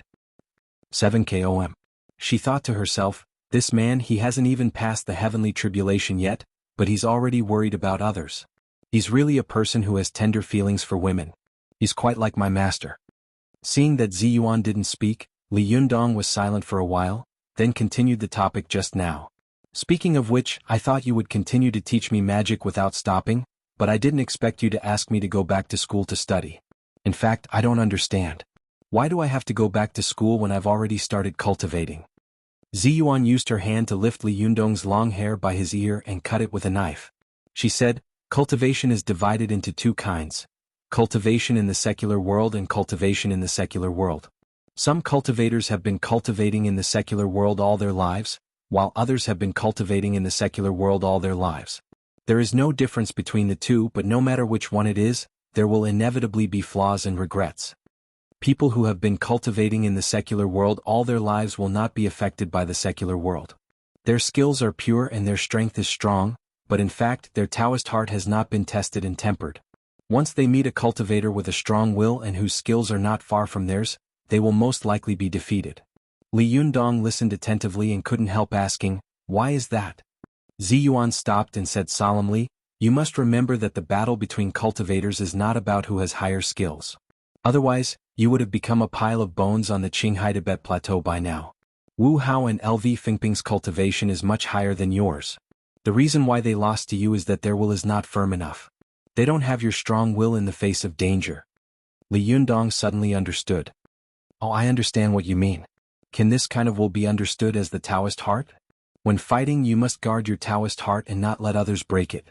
Ziyuan smiled slightly. You can say that. Li Yundong laughed. I see. Go on. Ziyuan continued, it's not necessarily a good thing to cultivate in the secular world all your life. Similarly, it's not necessarily a good thing to cultivate in the secular world all your life. Like a diligent and inquisitive student, Li Yundong asked, why is that? Isn't it better to temper one's willpower in the secular world, to temper one's willpower until it's like steel? Ziyuan sighed and said, Jia Yi of the Han Dynasty once said in a poem about Chu Yuan, heaven and earth are the furnace, creation is the work, yin and yang are the carbon, and all things are the copper. Watch net. 7 From this sentence, you can see the difficulty of entering the world to cultivate. Li Yundong seemed to have touched something in his heart, but it was a little unclear. It was vague and hazy. He said, go on, I'm listening. Ziyuan explained, this sentence fully explains the difficulty of entering the secular world to cultivate. You see, heaven and earth are like a big furnace. Everything in this world is the copper in this furnace, being burned and roasted by it. You have to know that if you stay in this furnace for a long time, under the influence of fate, the copper will be burned and turn into other shapes. Yin and yang refer to our human bodies.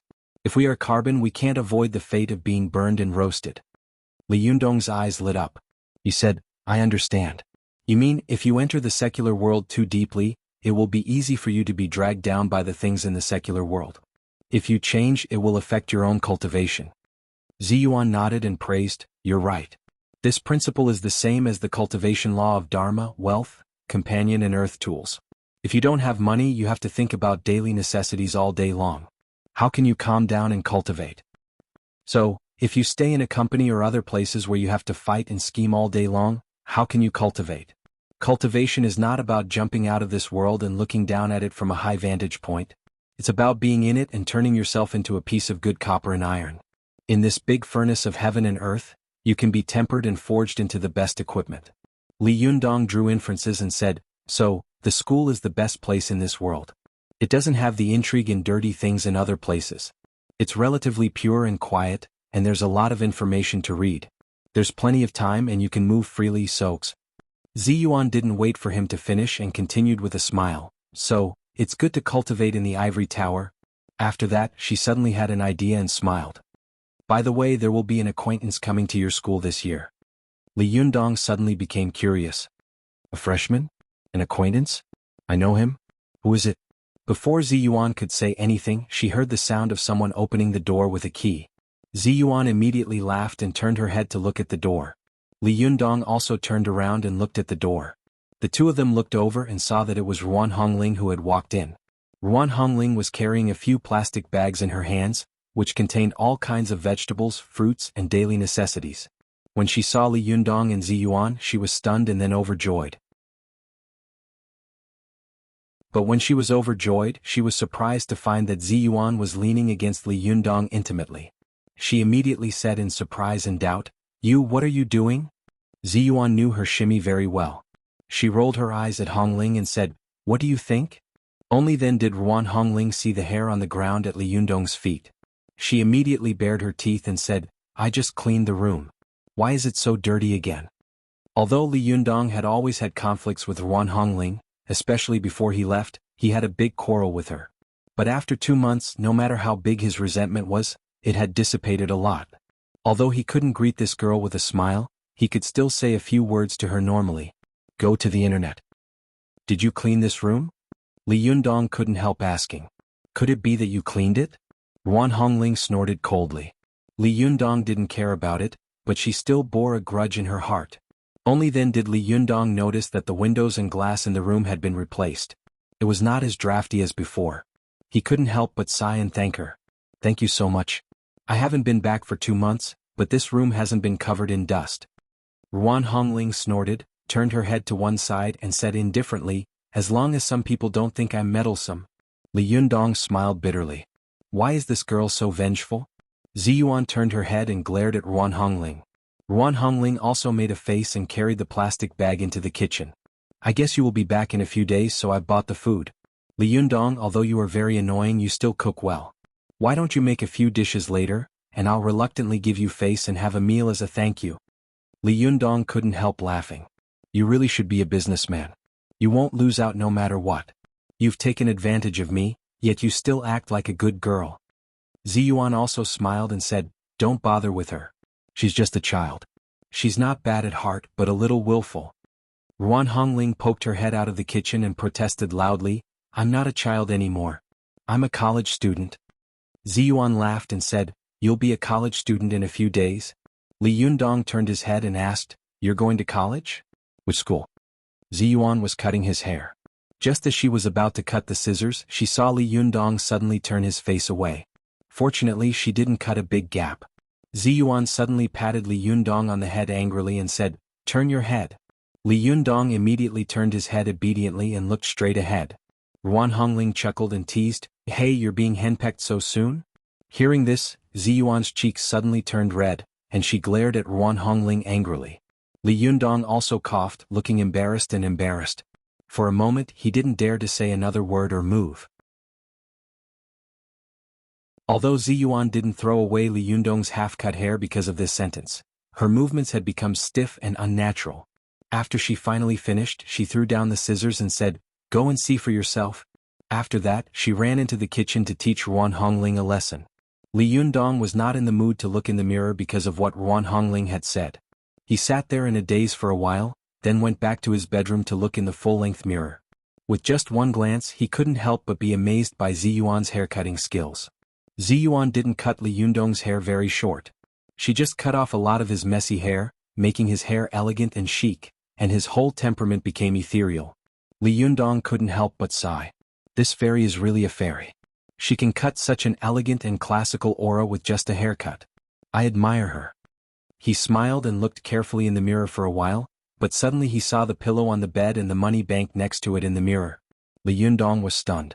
He found that the money bank was upside down. In the past his head was up but now it was down. A trace of displeasure flashed through Li Yundong's heart. Why did Ruan Hongling touch my things again? He thought to himself, I must tell her not to touch my things later. Li Yundong thought to himself. He walked to the bedside and picked up the money bank, but as soon as he picked it up, he found a note under it. Li Yundong picked up the note curiously and glanced at it. He saw 3 big words written on it, I miss you. Li Yundong's eyes suddenly widened. He was so excited that his hands were trembling, and his chest was about to explode with joy. He rushed out of the bedroom like crazy and shouted in the living room like a demon, She came back, the girl came back. Ruan Hongling and Zi Yuan, who were busy cooking in the kitchen, poked their heads out at the same time and looked at Li Yundong in confusion. They looked at each other and Ruan Hongling muttered, What's wrong with him? Zi Yuan shook her head. I don't know, but it doesn't seem to be the first time he's gone crazy. When Ruan Hongling heard this, she immediately smiled ambiguously and said, Shiji, what else have you seen? Zi Yuan glared at her angrily. Shut up. Li Yundong was shouting and dancing in the living room. As soon as he saw Ruan Hongling and Zi Yuan, he immediately rushed over, shaking the note in his hand excitedly, and said loudly, She came back, she came to see me. Zi Yuan and Ruan Hongling's eyes followed the shaking note in Li Yundong's hand. No matter how they looked at it, they could only see 3 words. I miss you. Ruan Hongling asked in confusion, Who came to see you? Li Yundong shouted with ecstasy, Su Chan, my girl, she came back to see me. Ruan Hongling immediately retracted her head with a disapproving look on her face. She wanted to give Li Yundong a blow, but seeing his ecstatic expression, she couldn't bear it. However, she didn't want him to be too arrogant, so she couldn't help saying, Humph, who knows if she wrote it? Li Yundong said with a serious face, It must be her. Ruan Hongling said unconvinced, How do you know? Maybe it was written by a thief. Li Yundong was in a good mood at this time, so he didn't argue with her. He just glanced at Ruan Hongling and Zi Yuan proudly and snorted. People who have never been in love won't know. Humph, of course, a shrewish woman like you, no matter how beautiful you are, probably can't find a boyfriend. You don't understand. This is called having a telepathic connection. I know it was written by her, so it must have been written by her. Ruan Hongling was a little driven crazy by Li Yundong's words. B** starred, It's not that I haven't been in love, it's that I don't want to be in love. It's not that I can't find one, it's that I don't want to find one. Zi Yuan couldn't help but be lost in thought. She looked at Li Yundong's ecstatic and uncontrollable appearance and said to herself in confusion, It's just 3 words. Can you be so happy when you love someone? She and Ruan Hongling were in a daze and Li Yundong was going crazy, but Li Yundong rushed to the balcony. He put his hands around his mouth to make a trumpet and leaned out. Li Yundong took a deep breath and shouted, I miss you too. As he shouted, his voice traveled through the boundless sky and into the distance. It seemed as if it would travel to the ends of the earth and would not dissipate for a long time. Li Yundong looked at the distant sky. The little girl's voice and smile seemed to be dancing in front of him.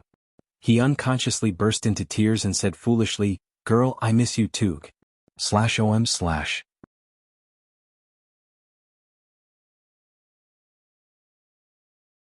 Chapter 196. Go to watch net. Li Yundong's shout seemed to have reached the distant Dongwu city. Su Chan, who was meditating and practicing qi at home, suddenly opened her eyes. She stood up in surprise and joy, walked out of the room, opened the window and looked around. Watch net. 7K, / but apart from the antique bluestone pavement, the white walls and black tiles, and the fashionably dressed passers-by, there was nothing else. Ao Wushuang's unhappy voice came from the room. Chaner, what's wrong with you again? I heard Li Yundong calling me, Su Chan said as she returned to her room. Ao Wushuang sighed and couldn't help rubbing her temples. Are you done? Didn't you promise me that you would cultivate in peace after coming back? Look at you, you haven't made any progress in the past 2 months. Li Yundong has succeeded in the Zhuji phase in just 2 months. Don't you feel ashamed? Su Chan giggled. What's there to be embarrassed about? The stronger he becomes, the happier I will be. Ao Wushuang couldn't help but say angrily, Chaner, come over here, meditate and practice your qi. Su Chan saw that her master was angry, so she didn't dare to neglect him. She obediently returned to the futon, sat down and muttered, I just heard it. Ao Wushuang was so angry that she laughed. How could you hear me from hundreds of kilometers away? Do you think he can transmit his voice from 1,000 miles away? Su Chan raised her head and snorted. I have a telepathic connection with him? Ao Wushuang was flustered and exasperated. Just as she was about to reprimand him, there was a knock on the door. Then a figure came in. He was short and thin with a face full of wrinkles. He was an old man. The old man's eyes were lowered, and he was wearing a gray running coat and a pair of navy blue cloth shoes. His hands were tucked into his sleeves and he wore a black skullcap on his head. Coupled with the two thin and long beards on his face, he looked somewhat comical, like an old landlord in the old society. Su Chan turned her head and suddenly jumped up in fright. She stammered, Grand Master. When Ao Wushuang saw this person, she immediately stood up and nodded slightly. She looked a little surprised and vigilant as she said, Uncle Master, why are you here? The leader of the Fox Zen school walked into the room and looked around. He saw that the furnishings in the room were simple. Except for a square table, 2 stools and 2 futons, there was nothing else. Watch net. He sighed and said, Wushuang, why are there only 2 chairs here? Even if there are guests, there's no way to sit. Ao Wushuang smiled faintly and said, Will there be guests here? Shouldn't others be hiding from me? The sect leader sighed. He walked to the stool and sat cross-legged on it. After he sat down, he took out a purple tobacco pipe with a goldfish inlaid on it. He took out a jade opium pipe and filled it with tobacco leaves. He didn't light up the pipe, he just took 2 puffs and the tobacco in the pipe ignited on its own. Almost 10 years have passed. Are you still holding a grudge? The sect leader spat out a smoke ring. He watched the smoke ring float up and slowly disperse. Let bygones be bygones. The affairs of the world are like smoke. How can they not disperse? Ao Wushuang's expression was surprisingly cold. Uncle Master, with your temper, I don't think you would come here to tell me this, would you? The sect leader smiled slightly. It seems that you still hate me for driving you out of the sect. Ao Wushuang sneered coldly. I wouldn't dare. How could I dare to hate the leader of the Fox Zen school, Lu Yi, who is known as the Flying Fox? I'm already a wandering ghost. If I hold a grudge against the sect leader of my own clan, wouldn't that be courting death? Lu Yi laughed, and the wrinkles on his face suddenly became very deep. He tapped the ash in the pipe and said, You still say that you don't hate me? Look at you, your words are full of resentment. I drove you out of the sect in order to protect you. I believe that with your intelligence you will definitely understand. Ao Wushuang's eyes suddenly became vicissitudes of life. She sighed and said, It's one thing to understand and it's another thing to forgive. Tell me, don't beat around the bush. You don't come here for nothing. What are you doing here? Lu Yi sighed and said, I came here to tell you to go back and have a look when you have time. To see the net. 7 KOM. If one day you want to go back and have a look, you won't be able to see it. Ao Wushuang suddenly frowned. What do you mean by that? Lu Yi was not in a hurry to speak. He took a few puffs of his cigarette and stood up from the stool. He slowly put away his pipe, walked slowly to the door with his hands behind his back and stopped. He said, The 6 great sects unanimously believe that our Fox Zen school has swallowed Renyuan Jindan. They will join forces to attack our Fox Zen school in at least 2 months and at most half a year. You are the best master in our Fox Zen school. It's up to you whether you will come back or not. With that he walked out of the door. Ao Wushuang couldn't help but shout, Why did you say that you didn't steal it? Did I steal it? Lu Yi stopped, turned around and smiled with a face full of sarcasm and ridicule. Is it any use? Since when would those righteous sects listen to us demons and devils? Isn't it just a matter of a few words for them to kill us? Besides, although you have been expelled from the sect, even if you turn into ashes, others will still think that you are a member of the Fox Zen school because no matter how much you change your appearance, you can't change the fact that you are a 7-tailed divine fox. Ao Wushuang was silent. After a moment of silence, she said, How can we resist the joint attack of the 6 great sects? Why don't you let the sisters of our sect hide first? Lu Yi laughed and said, Our Fox Zen school has had a history of more than 1,200 years since it was founded by Ancestor Rock in the period of Emperor Shinzong of Tang Dynasty. Over the years, there have been so many sects that have wanted to destroy our Fox Zen school, but what has been the result? Humph, although we have declined now, if they attack us we will run away. The next time they attack we will run away again. If this goes on, where will we find shelter in the world? After that, Lu Yi snorted and walked out of the door with his hands behind his back. His voice came from afar, You have 2 months to think about it. Ao Wushuang sat in the room in a daze for a while. She suddenly stood up and said in a deep voice, Channer, prepare the luggage. Su-chan answered and went back to the room. She tidied up her clothes a little and dragged her suitcase out. She said, "Master, are we going back to the sect?" As she spoke, there was an indescribable excitement and joy in the little girl's words. Ao Wushuang glanced at her and couldn't help but show a trace of pity and love in her eyes. When she had taken Su-chan out of the sect, Su-chan was only a little over 6 years old. She was still a little girl and her impression of the sect was very faint. Ao Wushuang sighed in her heart and said, "It's not us, it's just me." Su-chan was shocked. "Master, aren't you going to take me back to the sect?" Ao Wushuang shook her head and said, "No, it's very dangerous this time. Our Fox Zen school is even in danger of being destroyed. It's too dangerous for you to follow me. Go find your lover. He will take good care of you. As long as he gets through the divine tribulation and your identity is not exposed, you will be fine." Su-chan's face was surprisingly firm.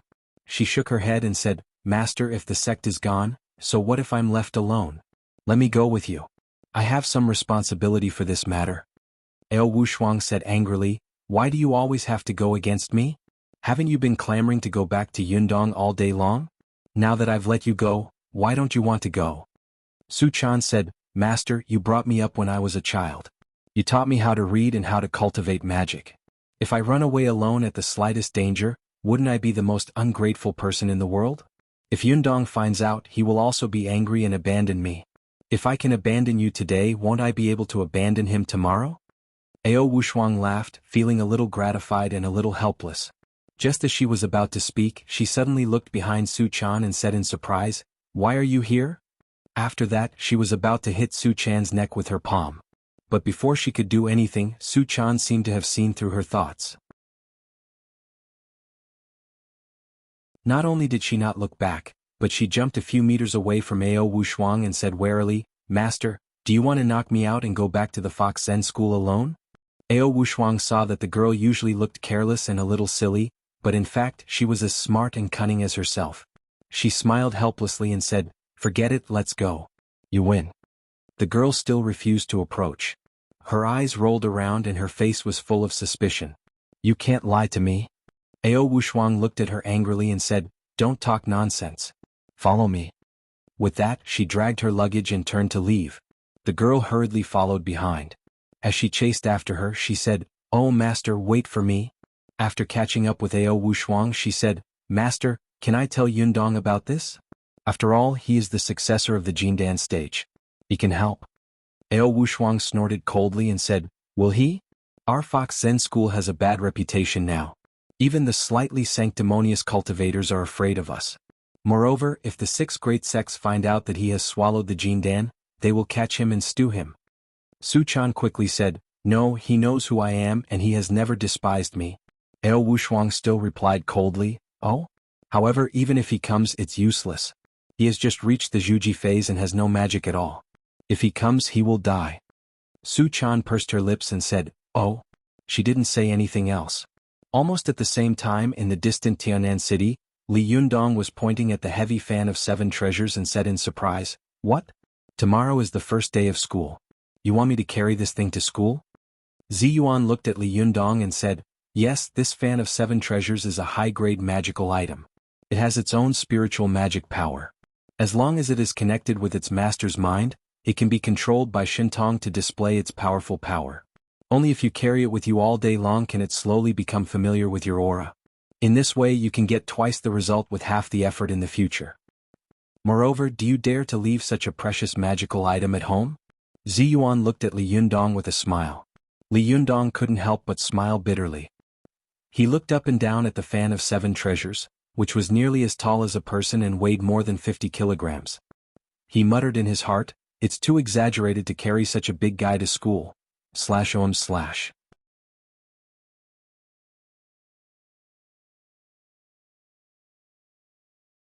Chapter 197. Go to Watch Network. It was another new semester. Go to Watch.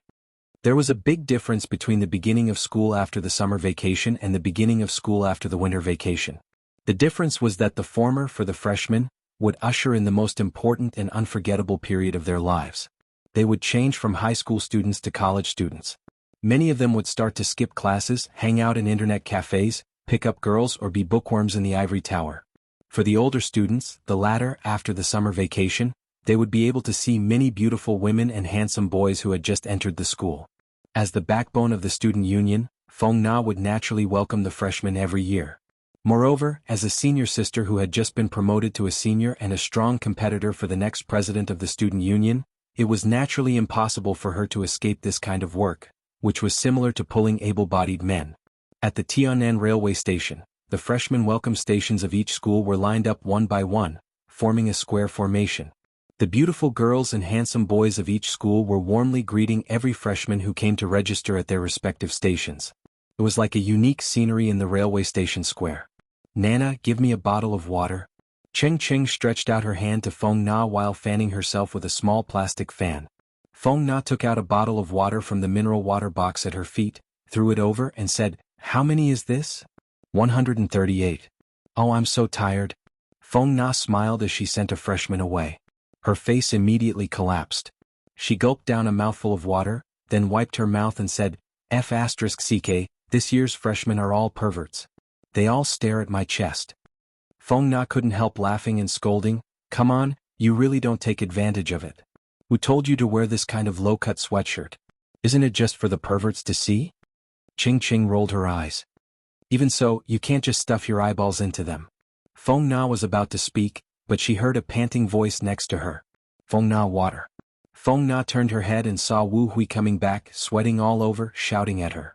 Feng Na picked up a bottle of water and threw it over. She said with a smile, "Did you send it to the train? Is it heavy?" Wu Hui unscrewed the lid, gulped down a few mouthfuls, and then poured the water on his head. He put his hands on his hips and grumbled, "These freshmen are too exaggerated. They bring everything. I can tolerate it if they bring computers, but there are actually people who bring televisions. The most exaggerated thing is that there are people who bring electric fans. My God, my back almost broke from exhaustion. If there's more luggage later, you guys go and carry it yourselves. I can't carry it anymore." Although Feng Na didn't have a good relationship with Wu Hui, and she didn't really like his character, they were classmates at the same time, and they were all here to help. She didn't want to give him the cold shoulder, so she smiled and said, "As the saying goes, the capable do more work. You're the only boy here. Who else can do it if not you? Besides, it's normal for a new student to have more things." Just as she finished speaking, she heard a mischievous voice from the side. "Okay, I heard you guys bad-mouthing our new student." Feng Na, Wu Hui, and Ching Ching all turned their heads and saw a girl wearing a light yellow dress and a milky white woven straw hat blinking at them. Watch net. Color *** literature _learning %super #speed. Update. The girl was very beautiful. She had big eyes, long eyelashes and snow-white skin. She was about 1.65 meters tall and had a well-proportioned figure. She was very attractive. Wu Hui's eyes lit up and he immediately said with a flattering smile, "You flatter me. Are you a freshman? What's his name? Which department?" The girl smiled and said, "I'm Jiang Xiuxiu, majoring in film and television performance." Jiang Xiuxiu, Jiang as in Chiang Kai-shek, Xiu as in Xiucai, right? Ching Ching looked up. Jiang Xiuxiu corrected her, "It's Jiang as in Jiang Qin, and Xiu as in a feast for the eyes." Ching Ching felt a chill in her heart. This girl is indeed a film and television performance student. She's so **king arrogant. When Wu Hui saw the beautiful girl, he immediately became attentive. He took the initiative to run to Jiang Xiuxiu and help her carry her luggage. Feng Na couldn't help but tease him, "Aren't you exhausted?" Wu Hui smiled sheepishly. He didn't respond to Feng Na. Instead, he bent over to pick up the two large suitcases beside Jiang Xiuxiu. Jiang Xiuxiu pursed her lips and said with a smile, "My suitcases are very heavy. Be careful." Wu Hui laughed and waved his hand proudly. "Don't worry, I'm the sports committee member of the student union." After that, he even made a bodybuilder's pose. Feng Na and Ching Ching looked at each other and couldn't stand it. Jiang Xiuxiu giggled and watched him make a fool of himself. After Wu Hui finished his pose, he bent down to carry his suitcases. As soon as he lifted them, his body suddenly sank and he almost broke his waist. The two big suitcases didn't move at all. Wu Hui's expression suddenly changed. He stammered, "What are you carrying in these? Bricks? Why are they so heavy?" Feng Na also walked over curiously and tried to lift them, only to feel that the suitcases were like a big weight, not moving at all. Feng Na secretly stuck out her tongue and smiled at Wu Hui. "Sports committee member, it's up to you now. In front of a beautiful woman, Wu Hui didn't dare to lose face. He secretly gritted his teeth, exerted his strength and forcibly lifted the 2 suitcases. However, after taking only 2 steps he had to put them down. Panting, he waved his hand and said, "No, no, one at a time." Ching Ching laughed and said, "You're so stupid. The suitcases can be dragged. Can't you just drag them all the way?" Wu Hui suddenly slapped his forehead. "Yeah, why didn't I think of that?" Ching Ching muttered in a low voice, "Nonsense, you just want to show off in front of a beautiful woman. Your IQ is in the negative." Feng Na accompanied Jiang Xiuxiu, while Wu Hui dragged the 2 heavy suitcases to the school's minibus. Wu Hui gritted his teeth, took a deep breath, and forcibly carried the suitcases into the bus. It was only a few steps, but he was so tired that he almost spat out his tongue. By the time he carried the second suitcase on the bus, he was already panting like a bull. He couldn't help but think, "I have to carry this suitcase off the bus and carry it to the girls' dormitory for her. It's fine if it's on the 1st floor, but if it's on the 5th floor, oh my God, won't it kill me?" Thinking of this, Wu Hui's face suddenly turned ashen. He didn't even have the heart to show off in front of the beautiful woman. All he could think about was how not to embarrass himself. Go to Kanban. 7 km. Feng Na seemed to know what he was thinking, so she said, "Wu Hui, you stay here to welcome the new students. I'll accompany Jiang Xiuxiu back. When we get there, I'll call a few boys to help her move it. If you're not here, Ching Ching and I won't be able to move the things, right?" Hearing this, Wu Hui immediately nodded his head like a rattled drum. "Good idea, good idea." After saying this, he turned around and walked away without looking at Jiang Xiuxiu. Jiang Xiuxiu watched his back as he left, a smile at the corner of her mouth. "This senior is quite fun and he's also quite handsome," she said in a low voice. For some reason, she suddenly thought of Li Yundong, who she hadn't seen for more than 2 months. "Is he okay? I haven't seen him for more than 2 months. Has anything changed?" Feng Na was lost in thought for a moment. Seeing her in a daze, Jiang Xiuxiu waved her hand in front of her eyes and said with a smile, "Senior, what are you thinking about?" After that, she said with an ambiguous expression on her face, "Are you thinking about the senior just now?" Feng Na snorted and said grumpily, "Why would I be thinking about him?" Jiang Xiuxiu was an easygoing person. She smiled and bumped Feng Na with her shoulder. "Senior, don't be shy." Feng Na and Jiang Xiuxiu sat down on the bus. Feng Na smiled and said, "It's really not him. Besides, I already have someone I like." Jiang Xiuxiu opened her eyes wide and asked, "Who is it?" Feng Na couldn't help feeling sweet and sour at the thought of Li Yundong. She said with a myriad of emotions, "You don't know him. Don't ask." Jiang Xiuxiu nodded and sat in her seat without saying anything. The 2 of them waited for a while. Seeing that there were no other freshmen coming, Feng Na said to the driver, "Mr. Zhao, drive her back first." The driver responded, and the minibus slowly drove out of the square and merged into the traffic. After nearly half an hour, the minibus finally drove to the gate of Tiannan University. The driver saw that the 2 girls couldn't move the luggage, so he went to help. The 3 of them worked hard to get the luggage down. Seeing that the driver was so tired that he couldn't even straighten his back, Feng Na didn't want to bother him anymore. "Mr. Zhao, I don't want to bother you here. You go to the bus station first. I'll call some boys to help." Mr. Zhao's eyes were fixed on the 2 heavy suitcases, which looked like they were stuffed with stones. He didn't dare to show off. Okay, he said and drove away. Feng Na said to Jiang Xiuxiu, "Wait here. I'll call some boys."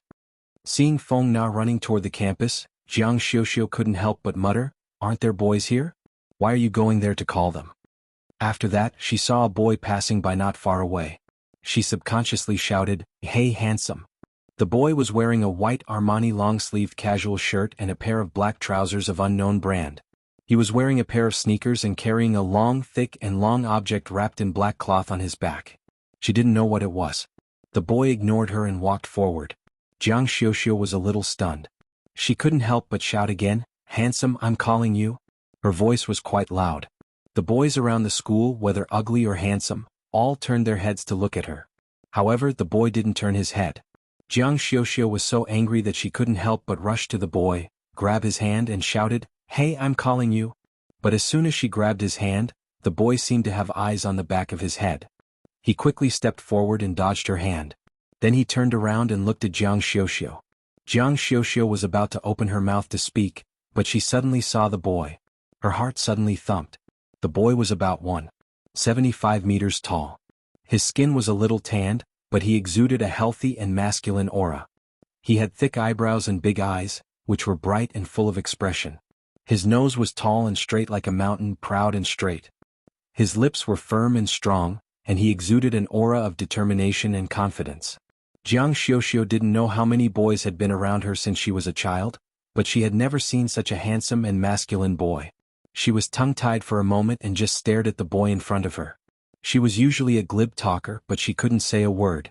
Jiang Xiuxiu only felt that the boy just stood there, but he had a temperament that was as still as a pine tree and as tall as a mountain. This was a temperament that most men in this world didn't have. Only those who had really experienced great storms could have such a temperament. The boy looked at Jiang Xiuxiu and smiled slightly. "What's the matter?" When the boy smiled, Jiang Xiuxiu felt her heart beating wildly. She said, "I want to ask you to help me carry my luggage." The boy smiled and said, "A freshman?" Jiang Xiuxiu was a person who could grasp the right to speak no matter where she was, but at this time she couldn't help following the boy's topic. She nodded foolishly and said, "Yes." The boy nodded and walked to her suitcase. He pointed at the two suitcases and said, "These two?" Jiang Xiuxiu couldn't help but nod and immediately said in a panic, "Wait a minute, it's very heavy. I'll call 2 more boys to help, or you won't be able to carry it." As she said this, she ran to the side to find other boys. But when the other boys looked in the direction she was pointing at, they immediately laughed and said, "With him, what else do we need to do?" Jiang Xiuxiu turned her head in surprise, only to see that the boy had already carried 2 suitcases in his hands and was striding toward the school. Jiang Xiuxiu was so shocked that her eyeballs almost fell out. She quickly ran up to the boy and said as if she had seen King Kong, You can carry it?" The boy tilted his head slightly, looked at her and smiled. "I think I can." Jiang Xiuxiu's eyes widened. "Isn't it heavy?" The boy smiled slightly. "It's not bad." Jiang Xiuxiu didn't say anything. She didn't know how many heroes had been killed along the way with these 2 suitcases. Many boys who wanted to come up to her were scared away by these 2 suitcases.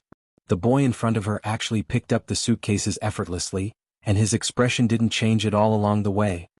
"Is this guy a monster?" Jiang Xiuxiu muttered to herself. She reported. After the dormitory was assigned, the boy sent her luggage to the girls' dormitory on the 3rd floor. Jiang Xiuxiu found that when some of the senior sisters in the dormitory saw the boy, their eyes suddenly lit up with admiration and worship. They stood by the stairs and looked at him as if they were paying attention to him. They didn't even dare to speak loudly, just whispering to each other. "It seems that I accidentally found a big shot in this school?" Jiang Xiuxiu muttered to herself. The boy put the suitcases away and didn't stay. He didn't come to talk to her like other boys and get close to her. He just said, "Is this the place? I've put the luggage for you. I'll go first." After that, he turned around and went out the door. Jiang Xiuxiu was stunned. "No way. So cool? Wasn't this too cool without a conscience? He didn't even give me a chance to ask for his name, phone number, and QQ?" Thinking of this, she rushed out of the door and chased after the boy all the way to the dormitory building. She shouted, "Hey, I still don't know your name." The boy didn't look back. He waved his hand and said, "My name is Lei Feng." Jiang Xiuxiu suddenly spat. "Bah?" She was staring at the boy's back in a daze when she heard Feng Na's surprised voice. "Jiang Xiuxiu, what are you doing here? Where's your luggage?" Jiang Xiuxiu turned her head and saw 2 strong boys standing next to Feng Na. They were looking at her in surprise. As soon as Jiang Xiuxiu saw Feng Na, she immediately grabbed her and pointed at the boy's back. "Hey, do you know this boy? Is he from our school? What's his name? Who is he?"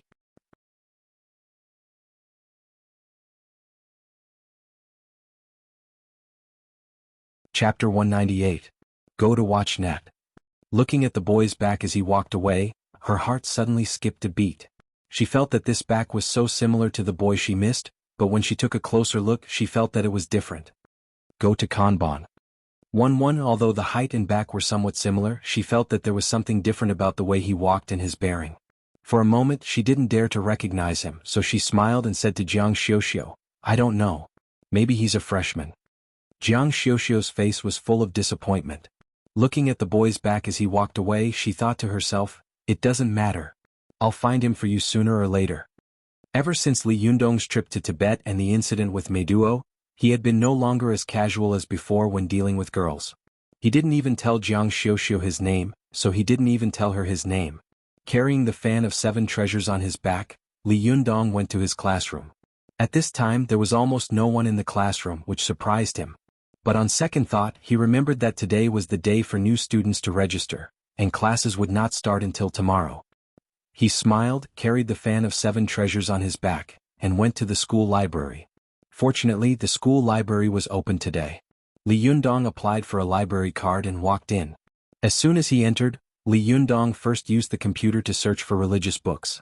He was surprised to find that the library really had a lot of books. There were hundreds of religious books. After searching for the results, Li Yundong chose 2 books, Diamond Sutra and Flower of Dharma Sutra, and then borrowed them from the librarian. The librarian was an old man in his 70s. As soon as he saw that Li Yundong wanted to borrow the 2 books, he immediately picked up the presbyopic glasses hanging in front of his neck and looked Li Yundong up and down carefully. Then he sighed and said, "It's rare for young people to borrow these kinds of books these days." As he spoke, he walked to the bookshelf, searched for a while, and then took out the 2 books. Because almost no one paid attention to them, the 2 books looked as good as new. The old man clapped his hands and said, "This is the first time this book has been borrowed since it entered the library. Hey young man, can you understand it?" Li Yundong laughed and said, "Not necessarily. Let's take a look first." The old man smiled. "Don't think that I'm too talkative. If you don't understand, don't break the book." After saying that, he seemed to feel that there was something wrong with his words and said, "Of course, even if you can understand it, don't break the book." Li Yundong chuckled and said, "No teacher. I will cherish my books. Watch net. 7K0-/ The old man nodded with a smile and watched Li Yundong walk out of the library with the 2 books. He sighed softly and said, "It's really not easy. There are actually young people who are willing to calm down and read such books?" Li Yundong opened the Vajra Sutra. After reading a few pages, he found that the book was not as profound and terrifying as he had imagined. In the beginning there were many Buddhist stories full of spirituality and wisdom, which were easy to understand. In the middle there was a dialogue between Subhuti and Buddha. The 2 of them were like in the Yellow Emperor's canon, similar to the question and answer between the Yellow Emperor Xinyuan and Qi Bo. Although it was written in classical Chinese, Li Yundong could understand it. Moreover, with the Buddhist stories at the front of the book as a foreshadowing and guidance, he read it with relish. Most importantly, if Li Yundong had read this kind of book in the past, he would have been drowsy and annoyed at the first page. But now that he was a cultivator, he had some understanding of cultivation. Moreover, he had read the Mahamudra Secret Method Sutra, which also contained a lot of theoretical knowledge of Buddhist scriptures. He had also practiced the Mahamudra himself, so he had some enlightenment in his heart. Li Yundong was originally talented and intelligent, and he had some enlightenment in his heart. At this time, when he looked at this Buddhist classic again, he suddenly felt as if a string had been touched in his heart, and he understood something. But after he understood something, the more he felt that there was more he didn't understand, the more he read on greedily. On the way back, Li Yundong kept reading the book. After entering the house, he sat in the living room facing the east. He sat cross-legged and was so engrossed in reading that he didn't even notice Ruan Hongling and Ziyuan entering his house. Ziyuan opened the door and saw Li Yundong sitting cross-legged in the living room. He was holding a classic in his hand and reading it attentively. Beside him was another classic, on which were written 3 golden ancient seal scripts, Dharma Hua Sutra. Ziyuan turned around and gestured to Ruan Hongling to keep quiet, then quietly left with her. Ruan Hongling asked in confusion, "Sister Ziyuan, isn't he practicing Taoist magic? Why is he reading Buddhist classics?" After a moment of silence, Ziyuan said, "Maybe he wants to practice both Buddhism and Taoism."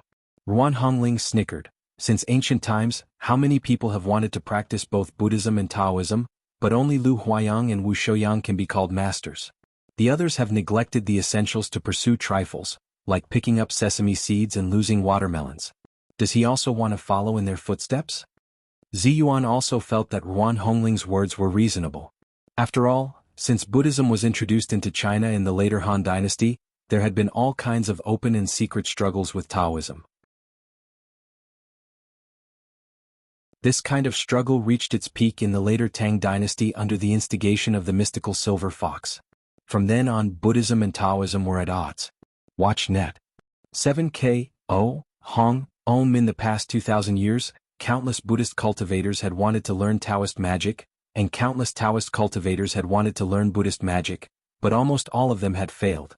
The Buddhist and Taoist sects had strict barriers and ravines. How could it be so easy to practice dual cultivation? In the past 2,000 years, only a handful of people had been able to do it. Could Li Yundong do it?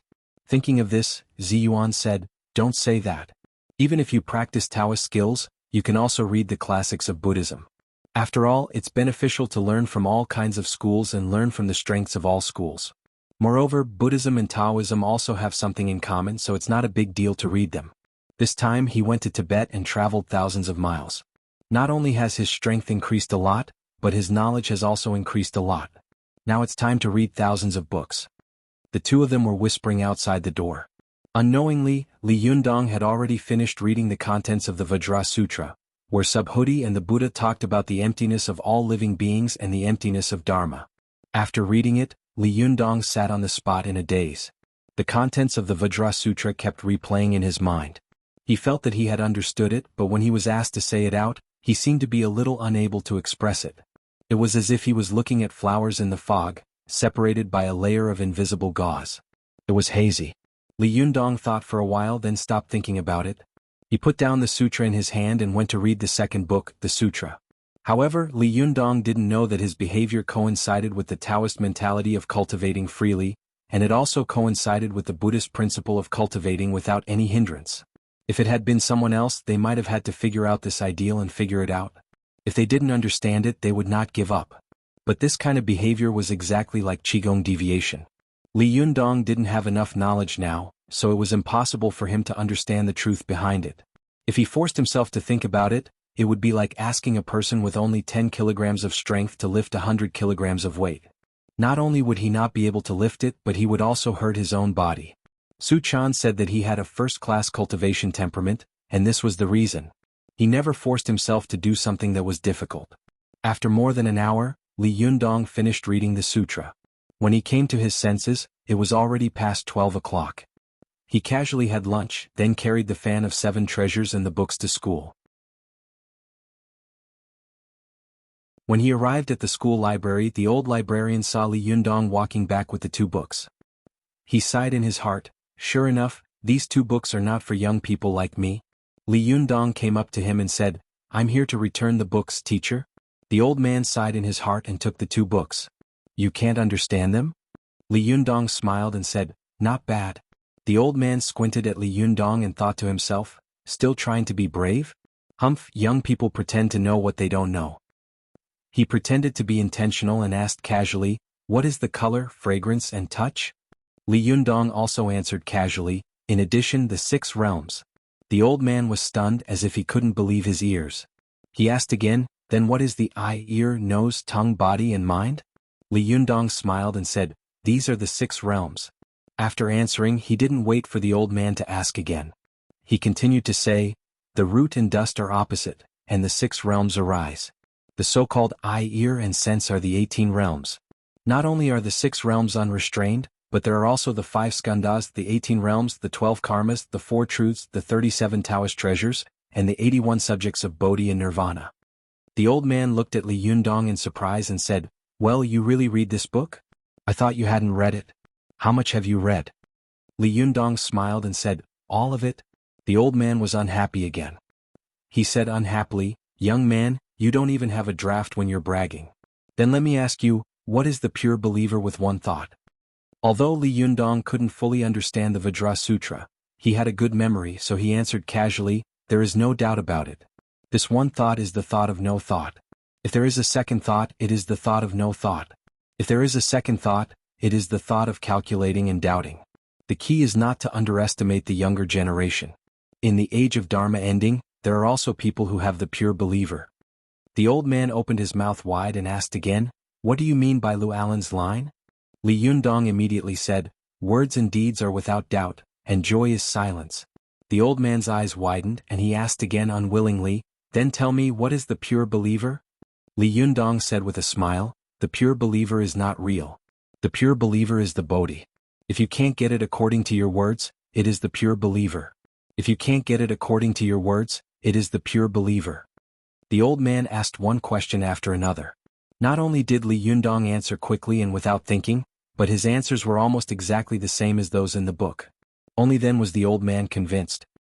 He looked at Li Yundong in shock and said, "You finished reading it so quickly. That's amazing. I've underestimated you. Have you also finished reading the sutra?" Li Yundong said with a smile. "Yes, why don't you take a test too?" The old man laughed and waved his hand. Forget it, forget it. You can't be defeated by the test. I believe you. I just think that it's impossible for young people nowadays to understand these scriptures, so I'm testing you. I hope you don't mind." Li Yundong chuckled, winked and said, "Test, test, test. The teacher's powerful magical weapon, the student's lifeblood." When the old man heard this, he laughed and said in a loud voice, "Not bad, not bad. I found the feeling of being a teacher again." Li Yundong smiled and said, "Then how many points did I get just now?" The old man gave him a thumbs up and said, "Amazing, 100 points." As he spoke, he put on his presbyopic glasses and sighed with emotion. "There are too few young people like you nowadays. Amazing, really amazing." Li Yundong was a little embarrassed by the praise. He said, "I want to borrow 2 more books." The old man nodded quickly. "Okay, which 2 do you want to borrow?" Li Yundong said, "The Surengama Sutra and the Zongjing Record." The old man was shocked again. He glanced at Li Yundong and thought to himself, "Oh my God, another 2 classics?" He didn't dare to look down on Li Yundong anymore. He went to get the 2 books and said, "Come back next time. I still have to take a test." Li Yundong laughed and said, "Welcome, welcome." As he said this, he said hello to the old man and turned to walk out. The old man watched him leave and couldn't help but dial a phone number. "Hello Xiaohua, today I met an expert who can challenge you. That Dharma study, TSK, amazing, really amazing." "What? Old man? Ah, you're wrong. He's about the same age as you, and he's even in the same school as you. You don't believe me? Ah, you'll know when you meet him one day. Don't be so arrogant all day long. You think that you're amazing just because you got the top scorer in the city? There are many people in this world who are better than you."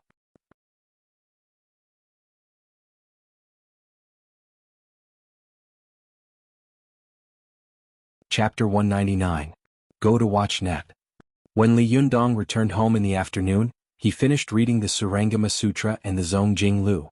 When he went to school the next day, he first went to the library to return the books, then borrowed the 2 books, Treatise on Typhoid and Miscellaneous Diseases and Huandong Revival Chapter. Go to watch net. When the old man in the library saw that Li Yundong was no longer borrowing Buddhist classics this time, but medical and Taoist classics, he couldn't help but ask curiously, "You really read all kinds of books? You can even understand these?" Li Yundong nodded with a smile. "It's normal. I can barely make do with it. If there's something I don't understand, I'll slowly understand it in the future." The old man nodded. "Well, you like to read but don't seek to understand. Good, good, you have the style of Tao Yuan Ming." Li Yundong smiled and walked out of the library with the 2 books. Although it was already the beginning of school, the campus was already full of people. There were new students who had just entered the school and were full of vigor and curiosity about everything. There were also old students who gathered in 2s and 3s and pointed at the new students and made comments about them. Li Yundong stood on the campus with the fan of 7 treasures on his back and suddenly felt a wave of emotion in his heart. He suddenly remembered the day he had met the little girl. Su Chan had flown into his arms like a fluttering butterfly and changed his fate from then on. Li Yundong looked at the familiar campus and the familiar faces. He remembered the bits and pieces of time he had spent with Su Chan and the arduous cultivation he had gone to Tibet. He suddenly felt as if it had been a lifetime. Li Yundong sighed in his heart and walked toward the teaching building. There were old students in the school who knew him. When they saw him, the boys who had been chatting and laughing immediately stopped talking and stood still. They couldn't help but stand to the side and look at Li Yundong, not daring to say a word. The girls who had been chattering and laughing also stopped talking and looked at Li Yundong with admiration. No matter how brave some of them were, they only dared to look at him from afar, but they didn't dare to go forward and talk to him.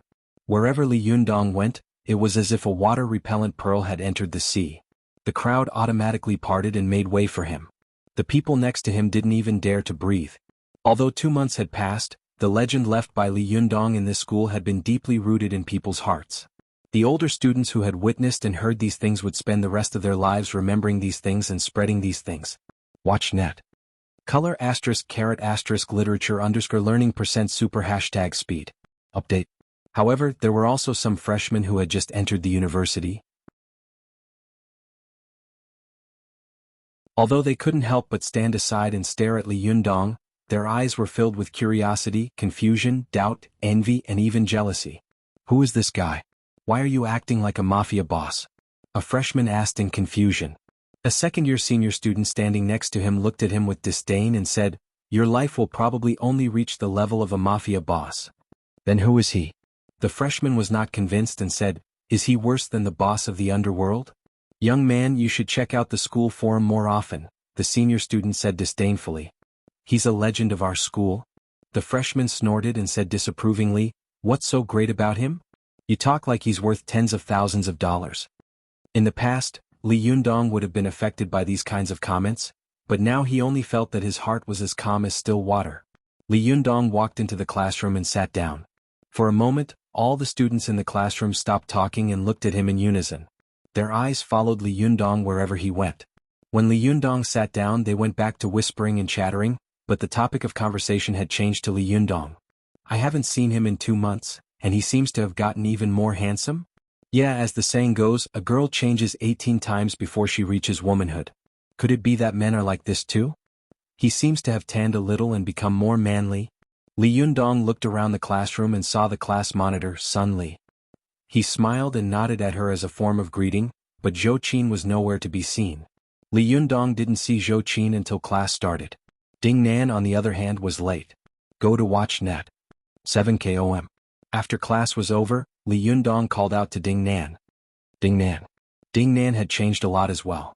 She used to dress fashionably and sexily, but now she was wearing a light cyan casual dress, which made her look no different from an ordinary student. Her hair was also cascading down her back, making her look very plain. When she saw Li Yundong, her eyes immediately lit up. She said with surprise and joy, "Li Yundong, it's you. I haven't seen you for 2 months. You've become more handsome." Li Yundong smiled. "I'm fine. By the way, have you seen Zhou Qin?" The smile on Ding Nan's face crumbled when she heard this. Her eyes were filled with disappointment and anger. "You never took the initiative to talk to me before," she said. "I was wondering why you suddenly took the initiative to look for me today. You wanted to ask me about Zhou Qin, didn't you?"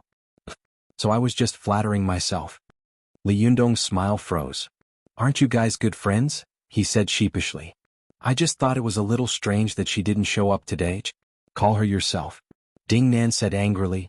"You have her phone number, don't you?" After that, she turned around and stormed off, tears welling up in the corners of her eyes. Li Yundong didn't know whether to laugh or cry. He didn't know that the hatred between Zhou Qin and Ding Nan was so deep that it was almost unsolvable. He thought he had said something wrong. As he stood there speechlessly, he suddenly felt someone reach out and pat him on the shoulder. Li Yundong took a step back and turned around.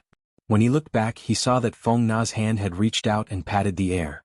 Cheng Cheng was looking at him with pursed lips and a smile. "Ah, it's you guys." Li Yundong laughed. "It really is you." Feng Na stared at Li Yundong in a daze.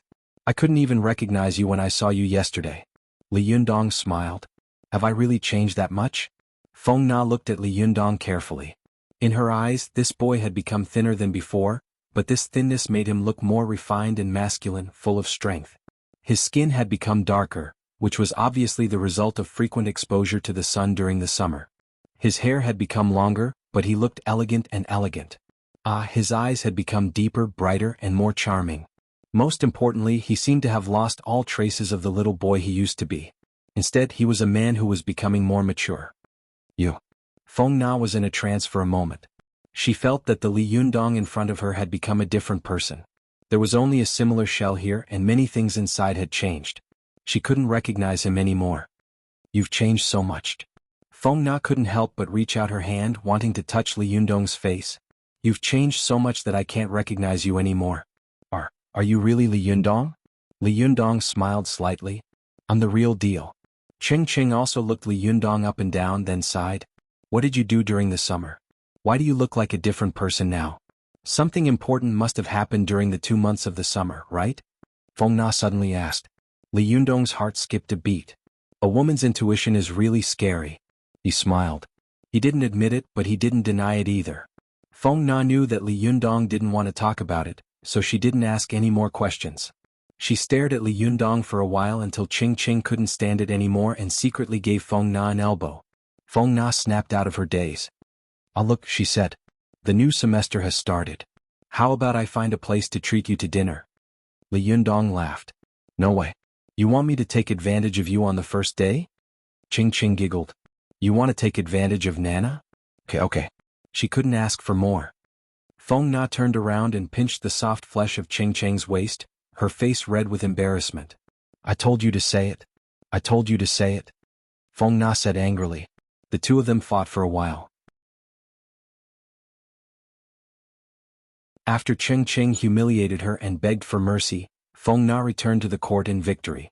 She glanced at Li Yundong, her cheeks red as if she was afraid that he would overthink it. But when Feng Na looked at Li Yundong, she saw him standing there, unmoving like a mountain. There was a faint smile on his face and his eyes were calm and warm. He was like a transcendent being. Feng Na's heart skipped a beat. She knew that her feeling was right. This boy was really different from before. He had grown up and matured. She could tell from the calm manner in which he stood there. Sorry for making a fool of myself again. Feng Na coughed dryly and explained, blushing. Li Yundong smiled. It's nothing. Where are we going for dinner? Ching Ching smiled. Didn't you say that we were going to a restaurant last time?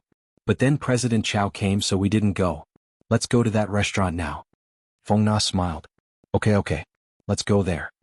Then she suddenly thought of something. By the way, where's Su Chan?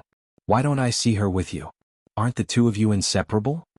Li Yundong smiled and said, she went to her master's place. Feng Na saw that although Li Yundong was calm when he said this, she keenly caught a flash of longing and a touch of sadness in the corner of his eyes. Her heart skipped a beat and she asked tentatively, then when will she come back? Li Yundong smiled. It won't be long. It should be in 2 months. I'll pick her up. Feng Na didn't say anything but a trace of sadness flashed in her eyes. The three of them walked downstairs. As soon as they left the teaching building, Jiang Xiuxiu saw Feng Na. She was about to go up and say hello when she saw the boy who had helped her carry her luggage and acted so cool that he had no conscience was also with her. Jiang Xiuxiu sneered in her heart. Wow, last time you said you didn't know him and now you're hooking up with him. It turns out that you didn't want me to know him yesterday. Humph, isn't he just a guy who likes to act cool? What's so great about him? How dare he act cool in front of me? I'll go and provoke him. /OM/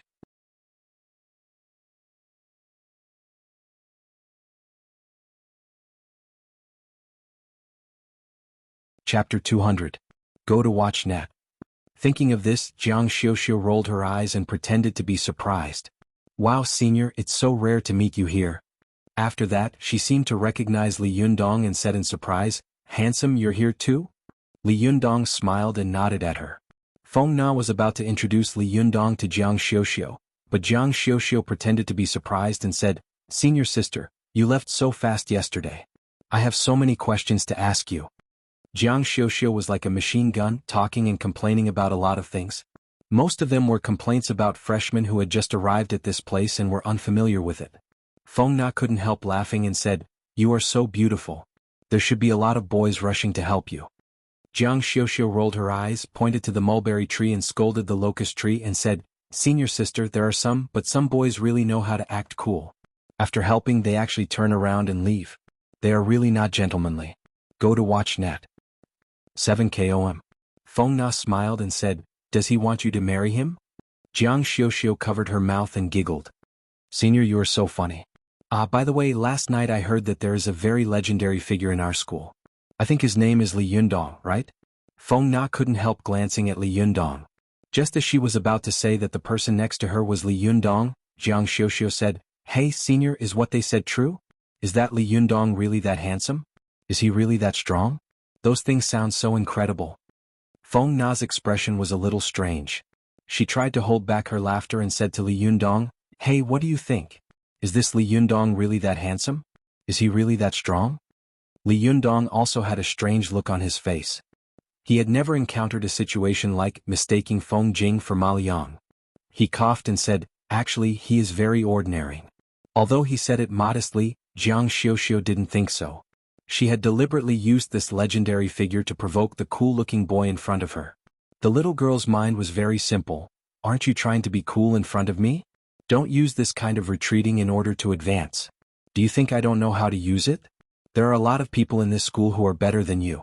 Isn't Li Yundong one of them? Compared with him, don't put on airs in front of me. Jiang Xiuxiu felt that Li Yundong's words were obviously sour grapes. She couldn't help but snort and say, "Can you send an adult flying with a punch from a few meters away? Can you dodge 7 close-range shots from a gunman in a school shooting? Can you save 2 girls who jumped off the building one after another? Can you make a Mercedes move half a meter horizontally with 1 punch? From what I see, you only know how to act cool and say some sour words." Logically speaking, if a guy helped a beautiful girl and then left in a cool manner, doing a good deed without leaving his name, and now being scolded by this girl, there was a high chance that he would feel very indignant. Watch net. Okay, I helped you and now you're scolding me? This was the normal way of thinking. Therefore, as long as an ordinary guy said this, Jiang Xiuxiu immediately had the right to speak. She could lead the guy by the nose and say, "Didn't you want to act cool? Why are you taking me seriously now? Now you know how to be anxious. You're just playing hard to get my attention, aren't you?" Jiang Xiuxiu had been beautiful since she was a child, so she could be said to be well versed in the methods of war between men and women. She was familiar with all kinds of strategies. Therefore, in her opinion, this guy actually dared to play tricks on her. He really overestimated himself. But Jiang Xiuxiu never thought that the guy in front of her was actually an ordinary student. Jiang Xiuxiu's words made Ching Ching, who had been silent all this time, burst into laughter. Feng Na couldn't help but cover her mouth and giggle. The 2 girls pointed at Li Yundong and laughed so hard that they were rocking back and forth. They had never seen Li Yundong being talked about like that before. What was even funnier was that Jiang Xiuxiu actually used Li Yundong's past to mock him. Li Yundong didn't know whether to laugh or cry. He opened his mouth and wanted to say something, but Jiang Xiuxiu thought that she had hit the soft spot of the boy in front of her. She took Feng Na's arm with a smile and said, "Senior, do you think so too?" The more Feng Na thought about it, the funnier she felt. In the end, she laughed so hard that tears almost flowed out of her eyes. Jiang Xiuxiu grabbed her arm, so she held back her laughter and nodded. Yes, this guy loves to act cool." Ching Ching rubbed her stomach with one hand and her cheeks that were sore from laughing with the other. She said, "Junior sister, you're really amazing. You can see through this guy's true colors at a glance. Amazing." After that, the 2 girls burst into laughter again. Watch net. 7KOM. Net. Super_speed. More. No. Jiang Xiuxiu didn't notice that the 2 girls' laughter was a little strange. Instead, she said proudly, "Of course, I have a pair of fiery eyes." Feng Na wiped the tears from the corners of her eyes and said, "So, you're also a fan of Li Yundong, right?" In order to provoke the boy in front of her, Jiang Xiuxiu nodded vigorously and pretended to be infatuated with him. "Of course," she said. "I'm the most hardcore kind." Ching Ching patted Feng Na on the shoulder and laughed. "Nana, congratulations. Your fan club has gained another hardcore member." Jiang Xiuxiu asked curiously, "Senior, you too?"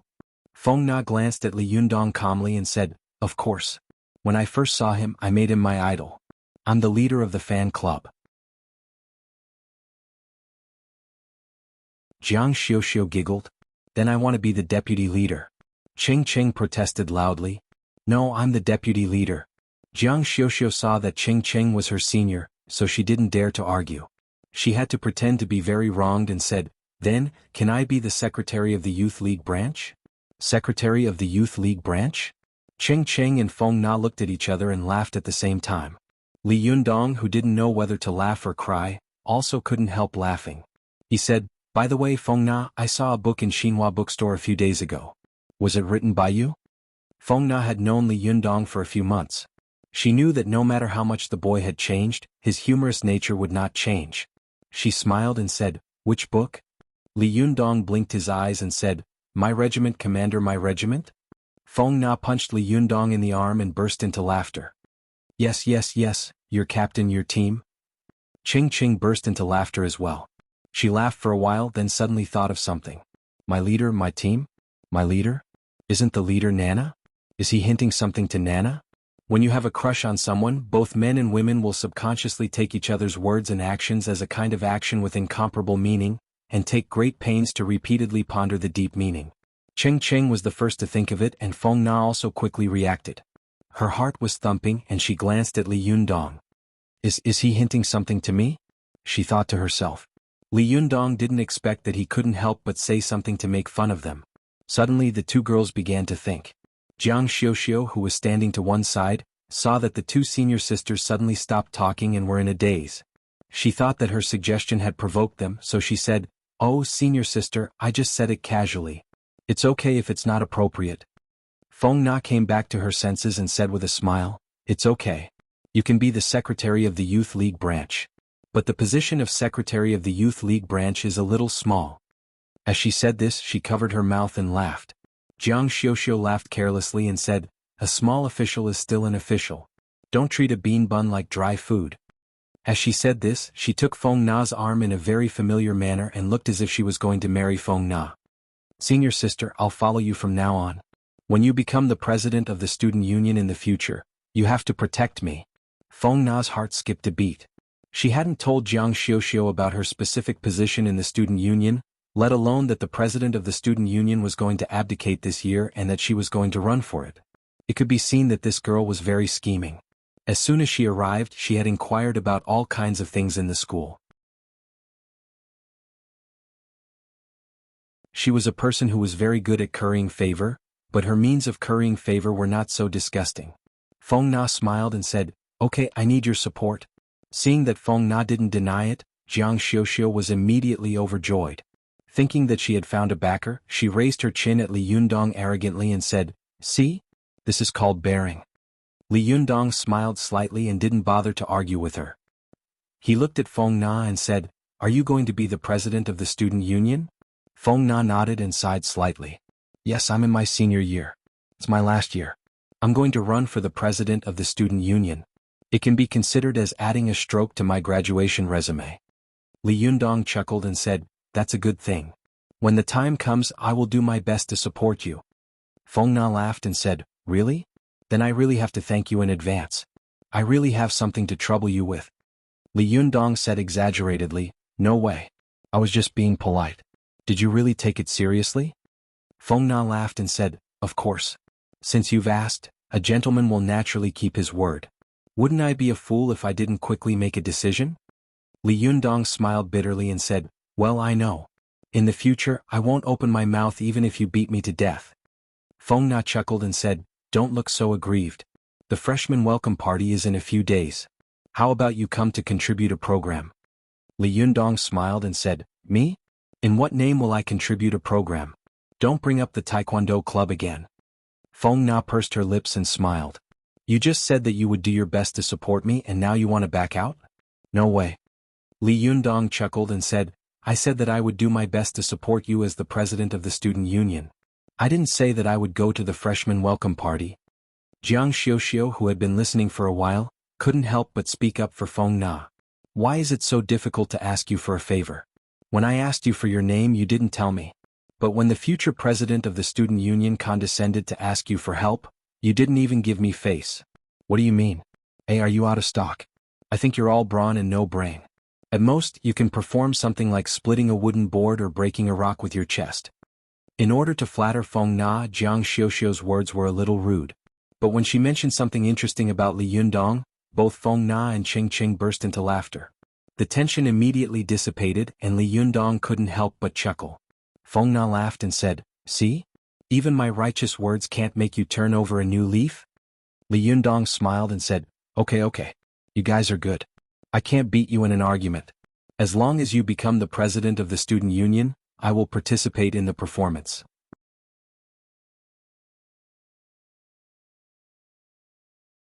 "But let me say this first, don't mess with me like last time." Feng Na and Ching Ching burst into laughter again.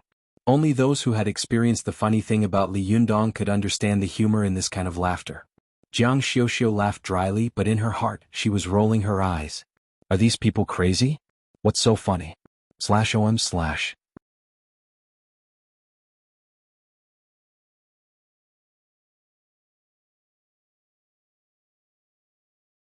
Chapter 201. Go to watch net.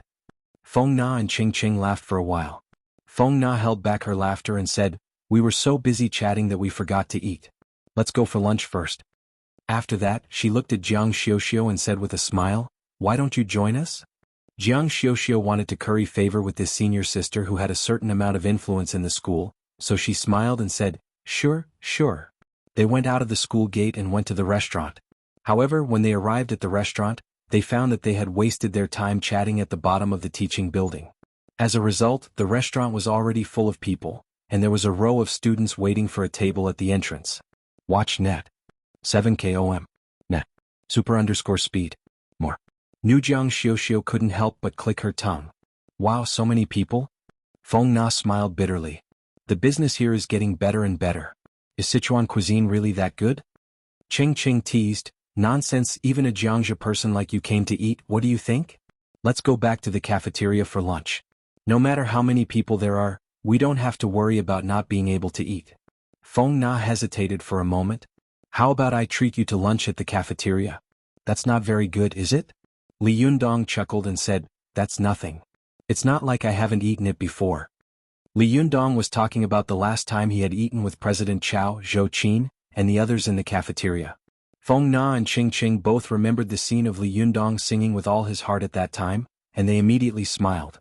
Feng Na smiled and said, all right then, let's go to the cafeteria. I hope there's still food left. Jiang Xiuxiu had thought she could freeload a good meal, but she didn't expect to be sent back to the cafeteria. She was a little unhappy in her heart, but she didn't show it on her face. Instead, she smiled and said, okay. This is the first time I've eaten in this school's cafeteria.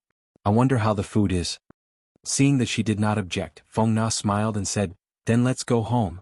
After that, the four of them turned around and walked towards the school cafeteria. At this time, the school cafeteria was still crowded with people. As soon as Li Yundong, Feng Na, and the others entered the cafeteria, some of the older students recognized Li Yundong. They immediately made way for him, even lowering their voices.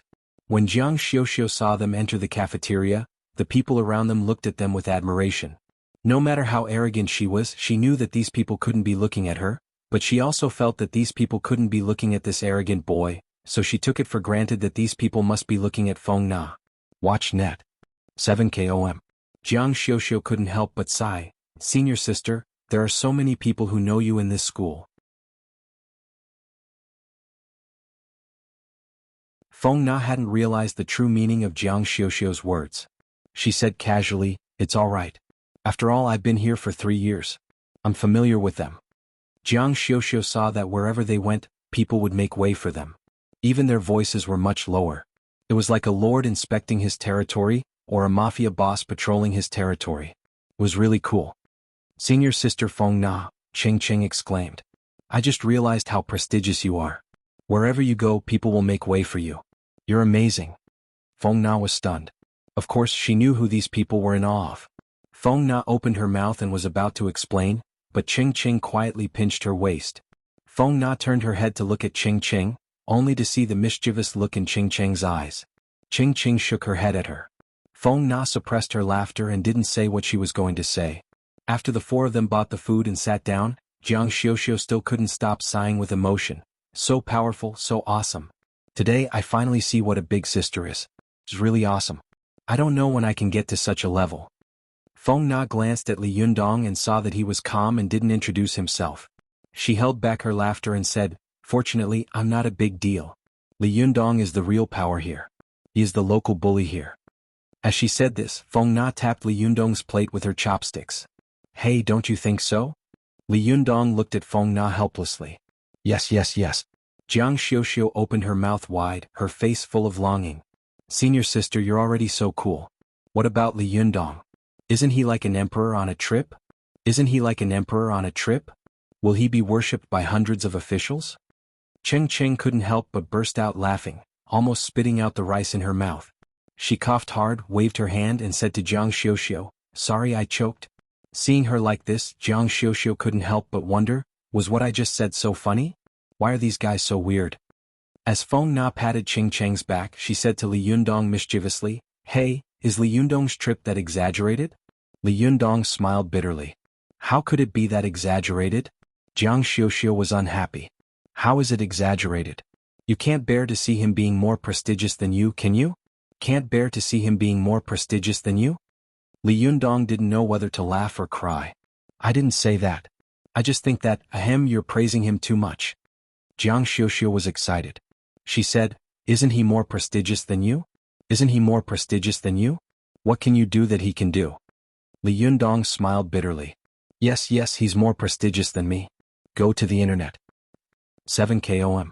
Jiang Xiuxiu snorted. Just as she was about to speak again, she suddenly heard a surprised voice next to her. Li Yundong.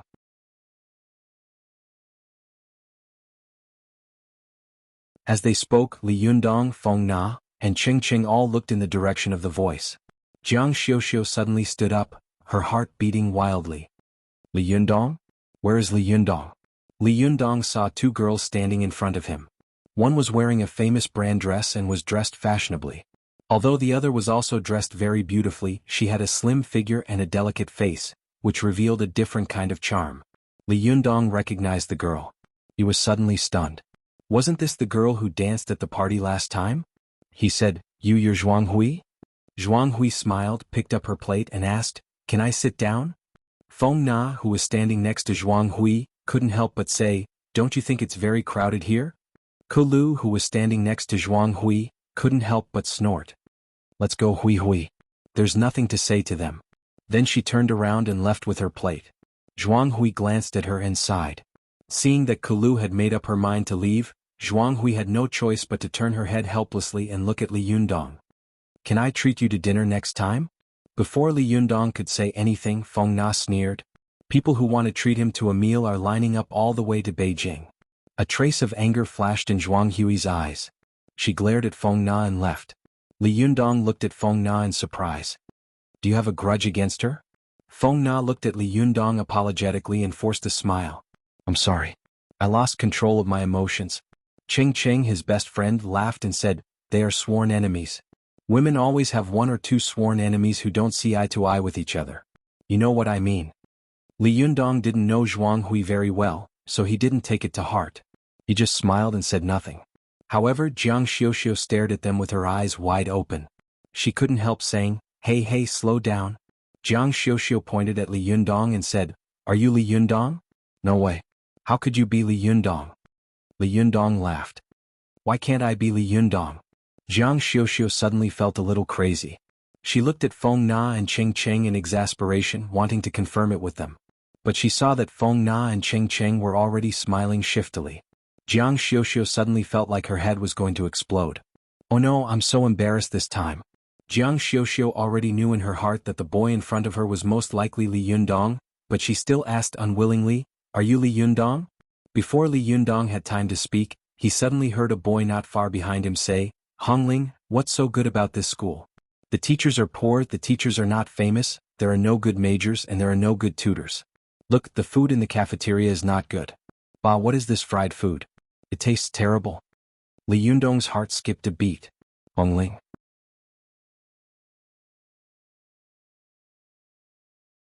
He immediately turned his head to look at the boy who had spoken.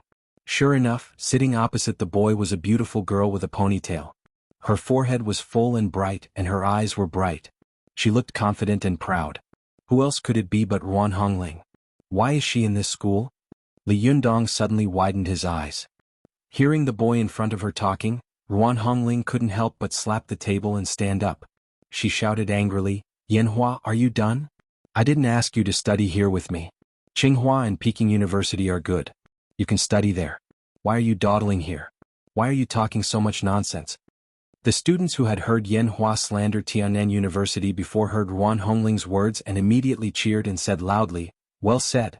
There were also some people who sneered, I'm afraid you won't be able to get in.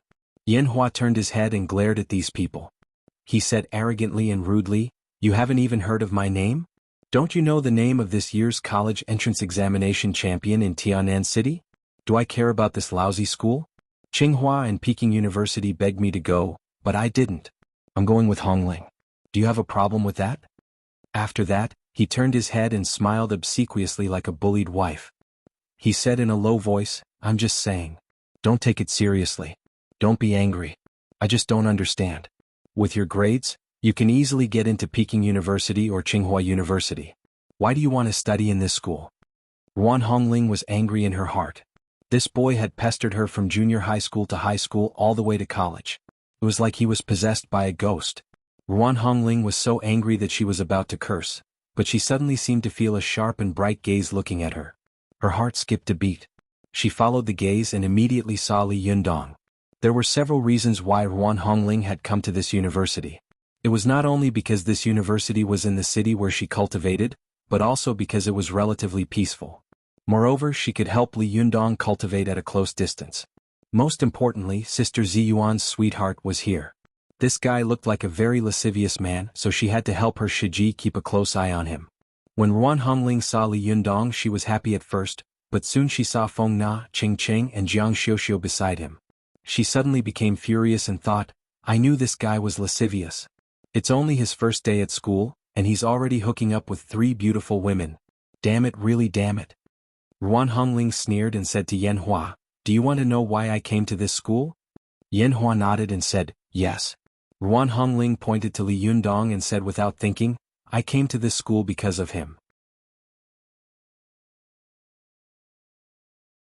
This was also the truth, but when it was said at this time, it really made people's imagination run wild.